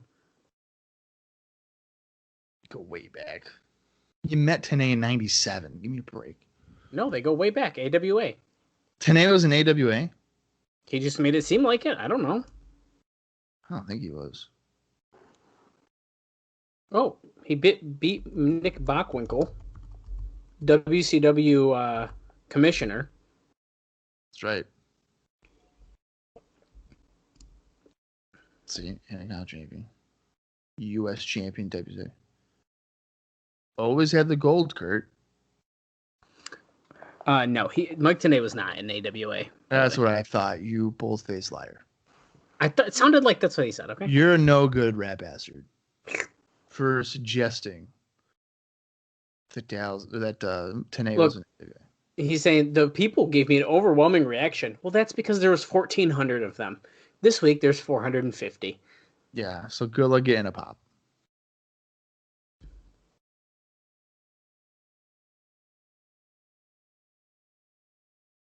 Can you become NWA World Champion?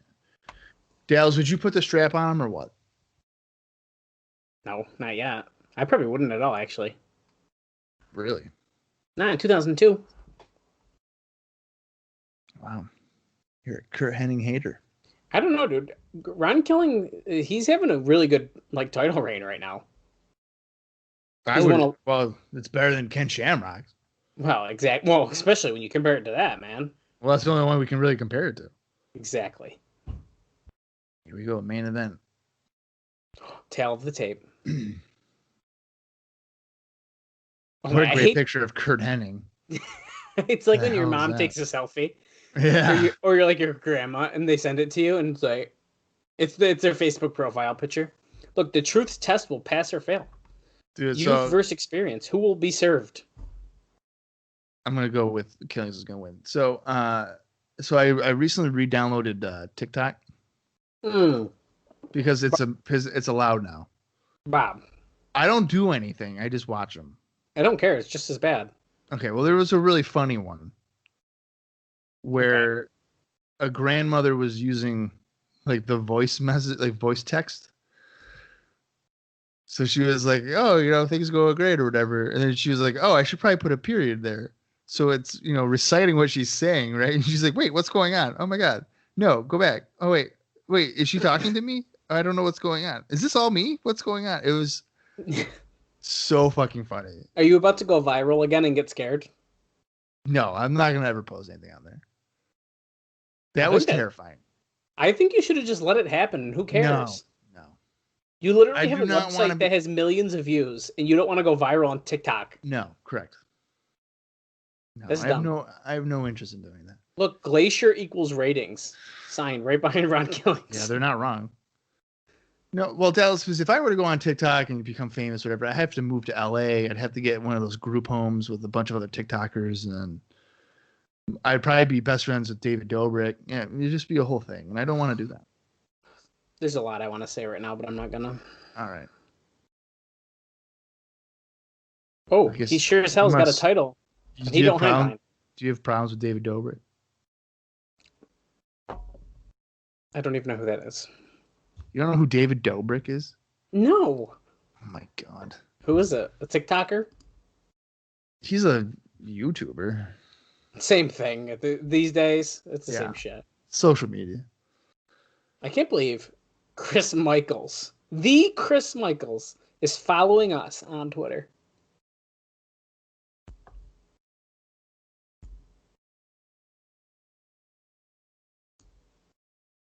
What is he talking about? Minorities getting a shot at his title. Curt Hennig's not a minority. Well, no, I think that's what he wants. Oh, he wants to defend him against nothing but minorities. I think something like that, yeah. Send Jeff Jarrett out, man. And this is bullshit. So because I'm white, I can't get a shot? Do it.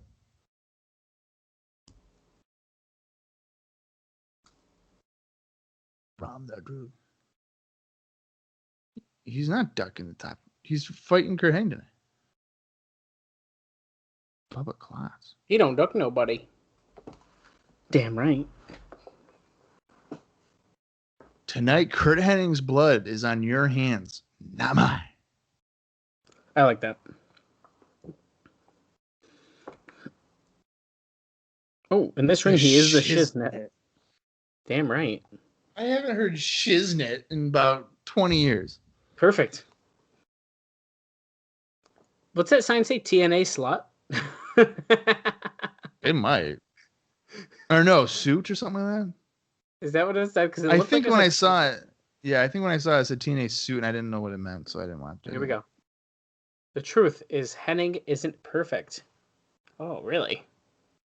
Oh, thank God. Look. Oh, God. He's got like a weird instrumental version of his song. Did you just see him do the worst towel throw I've ever seen? Yeah, but he caught it, okay? Well, he did. Yeah, no, Bob, his TNA theme is not good. I just looked it up today. Oh, you did? I was considering using it for last week's episode, but I chose something else. Yeah. It will be, instead, you guys can listen to Curt Hennig's TNA theme at the end of this, and you can listen to that great instrumental song. Oh, my God. An instrumental of an instrumental. It's not good. I didn't think it would. Nobody likes you. You can kiss my ass. Oh, yeah, it's Ron Killings. That's it. I feel like Ron Killings was talking, and Hennig was like, yo, I got to talk before I go out there. I can't let him do that. I can't let him just make me look like a jabroni. He's wearing his normal attire, though. He is. He doesn't have the weird stuff on the side. It looks like we're about almost around, I think, less than 10 minutes left in the show. Interesting. Around 10 minutes. So this match doesn't go particularly long, it seems like. So do you think this ends clean? Because I really don't. No, there's a Rapid Craft sign, though. I appreciate that. Yeah, that was good. I'm going to say, I think Jeff Jarrett for sure gets involved. Yeah, me too. And I think that by having all the other matches kind of be clean finishes, it'll kind of justify having this not be clean. Yeah, but the only problem with that is, like, I feel like they never end the show clean. They don't. Yeah, they normally don't. So normally that would make sense. Like, okay, all the other ones were clean, or at least, mostly. And then this is like, oh, but the show always ends dirty, so might as well do that. But, I wonder if I would rather have all the undercard matches be, like, fucked up finishes and then have the main event be clean. Because the main event's the match that you're probably paying to see. So you would probably want the conclusion on that one. This is the same. Well, they're saying overrated for killings, I think. This is the same type of formula match that we just saw with AJ and Syxx-Pac. Yeah. Did you see your favorite woman is standing up in the corner again? Yeah, I saw her. Trying to ignore her. Yeah. Look at this awesome kind of headlock. Yeah, it's a headlock. Down on the ground. Holding him down. It's a front face lock, but it's like a double underhook. He doesn't even have his arms around his throat or nothing. So I don't know what that would be. Oh, slap in the back. I feel that one. Oh, Killings is going to bail to the floor, try to regroup here. Oh, that hurt my neck. Oh, Hennig follows him and chops him. And almost falls over when he does it. He hits him so hard. Oh my god! Oh! Oh, Bob, you I almost just got a Chipotle bowl. Son of a bitch. Tosses him onto the table, kind of over it, really. And here we go. Well, you know what? When he did that, though, that table didn't look as sturdy. No, it didn't this week. Hey, we're in the crowd. What a surprise. They better make sure they don't walk too far to the left. Yeah, nope. this does not surprise me at all that they would be doing that. Brawling into the crowd. They hop back over. Look, Hennig has a chair. That's a disqualification. Nope. It's lax rules, bro. Lax rules. No, Syxx-Pac got in trouble for fucking shoving a guy. Well, bro, it wasn't Curt Hennig, bro. Oh, so chops Killings again. Killings' selling of the chop was doing the running man. Oh, now we're back in the ring. Wait, well, Hennig is. Where did Killings go? Wait, is someone standing up at the stage watching? Someone is. Absolutely, yes. Is it David Young? No, it's There's not. a few people. No, that's Mortimer Plumtree for sure. Yeah, so definitely Styles and Ace Steel. It has to be, right? It has to be. Oh, the hump and the power slam. Power slam. And there's 3 people. There's got, and what is that? Fucking Don Harris? Ron Harris? No, Ron, I think. Fuck. Ah, fuck, it is Ron. Why is Ron? What the fuck is Ron Harris doing with these guys? No. What a weird stable. AJ, Ace Steel, Mortimer Plumtree, and Ron Harris. If that's even a stable. I don't even know what that would be. Oh, great. Now Hennig's going to be all blinded from an eye rake. Holy crap. Kicked him out of the way. And he just stood right back up. I'm fine. Just kick my knee again. Great. Somersault. Give me another one. Oh, I'm going to fall down. For a pin. That Jerry Lynn comes running down, hobbling on one knee, and then Curt Hennig and Jerry Lynn could be the hobblers. Be a great team name.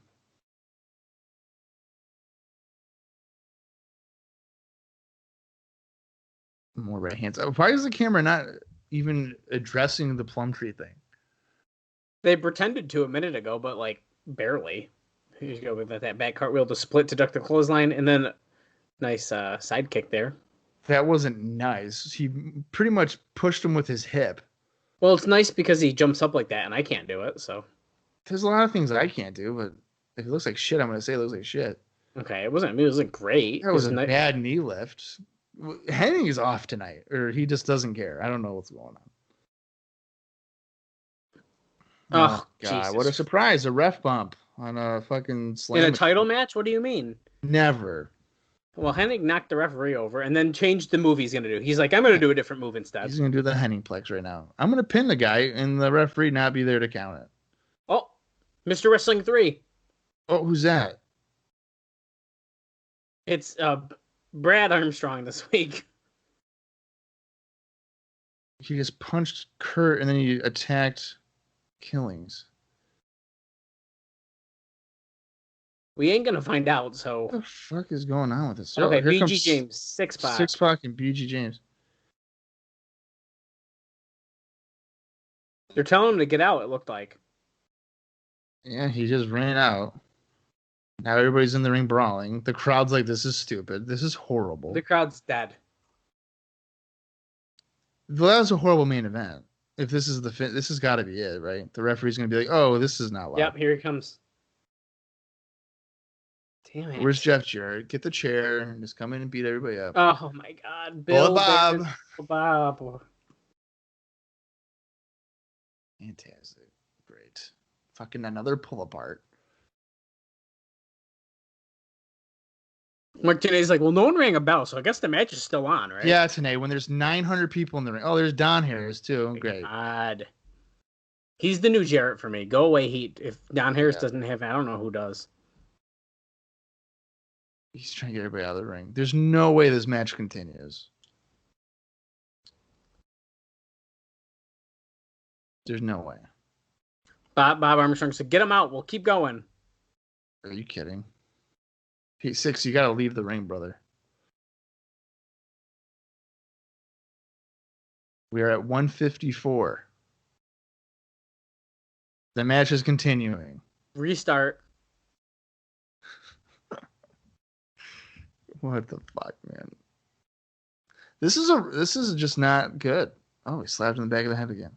Holy Okay, well shit. that should definitely be a disqualification. He just tossed or threw. He just threw fucking Scott Armstrong. Oh, and he just decked Jeremy Borash. Ron Killings. No way. No, he just hit Bullet Bob. Get Bill Behrens. So Ron Killings is going nuts. He's got a chair. He's got a chair. Oh. What the fuck? How did 8 security guards not prevent Ron Killings from getting a steel chair? Oh, Bob Armstrong all of a sudden fine and he just got decked and he's like, "Listen here, pal." Oh. Now he's threatening to have Ron Killings lose the belt by countout. Oh boy. As if Curt Hennig really was giving that much of a fight that he can't go in there and fight I him. was just thinking that. In fact, he had most of the upper hand, so he could have so he's like, "Yeah, I don't want to fight him now." There he Jeff is. Jarrett. Oh, He just hit a low blow from the apron. He ran away. Get out of here. Oh my God. Ron Killings just pinned Curt Hennig after Jeff Jarrett. dude. That is the dumbest thing I've ever seen in my life. Oh my God. That was just bad.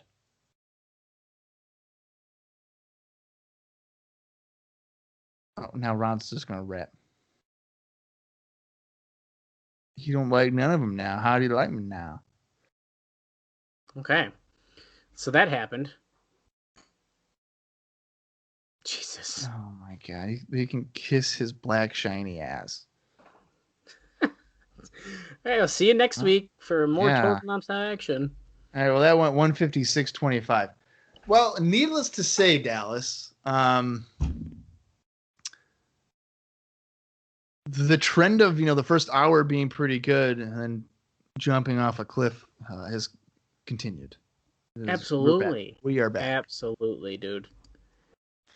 And the two matches that you'd probably be the most interested in seeing, Syxx-Pac and AJ against Killings and Hennig, which was pretty much the last 40 minutes of the show, roughly. Horrible.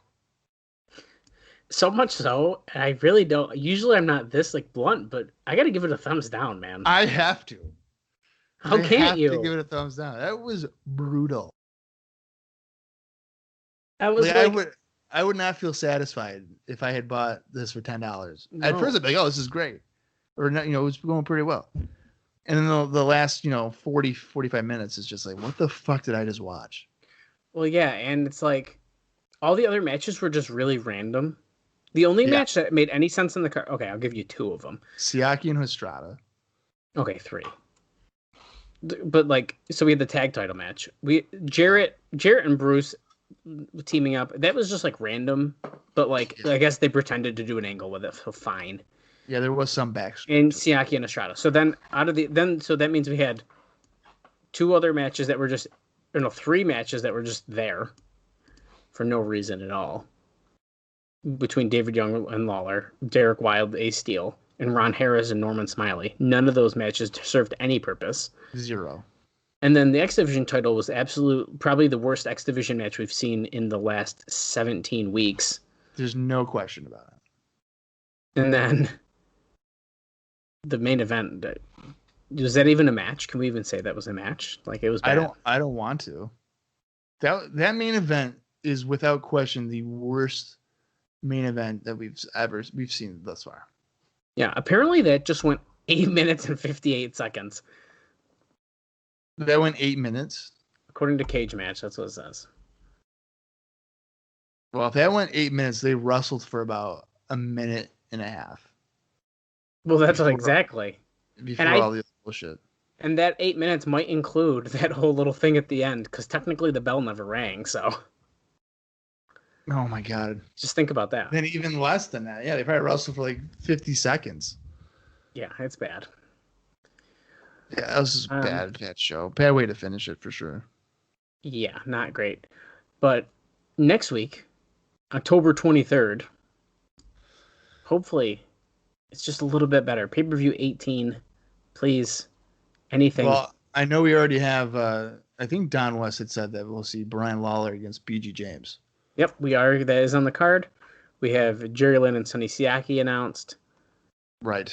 And those are, they think, the only things announced officially at this show.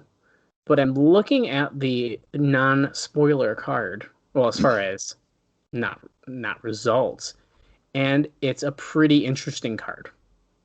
I will say that. So, like, there's some stuff on here, I think. Opening match, that's going to be probably the best match on the card. I think. Well, I'm not looking at the card, so I don't know. I won't say it. I'm gonna hold your suspense. Okay. Let's just say there's some stuff on here that that won't be good. Yeah. Oh no. And they won't be good because maybe, I don't know. We know what's probably gonna end up happening. Maybe again. I don't know. Oh, come on, man. But I won't say anything for sure. It could have been last week. I don't know. But we'll find out. We'll see what happens. Jesus Christ. But it appears that it's another stacked card. Oh my God. It's loaded. It's loaded. Well, I hope everybody listening enjoyed the show, and hopefully you guys are following us on Twitter, just like headliner Chris Michaels is now. Oh, absolutely. Chris Michaels is following at Cross the Line TNA on Twitter. Hopefully he'll like us on Facebook at TNA Cross the Line Pod. You never know.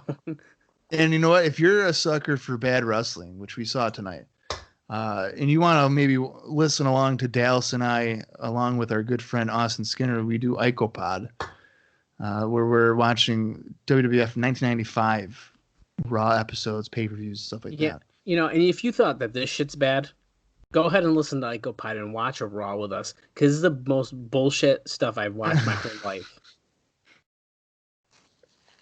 Man Mountain Rockin' Bob. Fucking Backlund. You gotta love Oh, God. Dallas, you got anything else, though, for this week for TNA Cross the Line? No, man, this was not good. And I'm not thrilled about it. It was okay at the beginning, and then it fucking went steeply downhill. Yeah. That sucks. Yeah. I don't have anything else either. So I guess the next time we'll see you is for the October 23rd weekly pay-per-view for NWA TNA. So until then, for Dallas Gridley, I am Bob Colling Jr., and this has been TNA Cross the Line Podcast.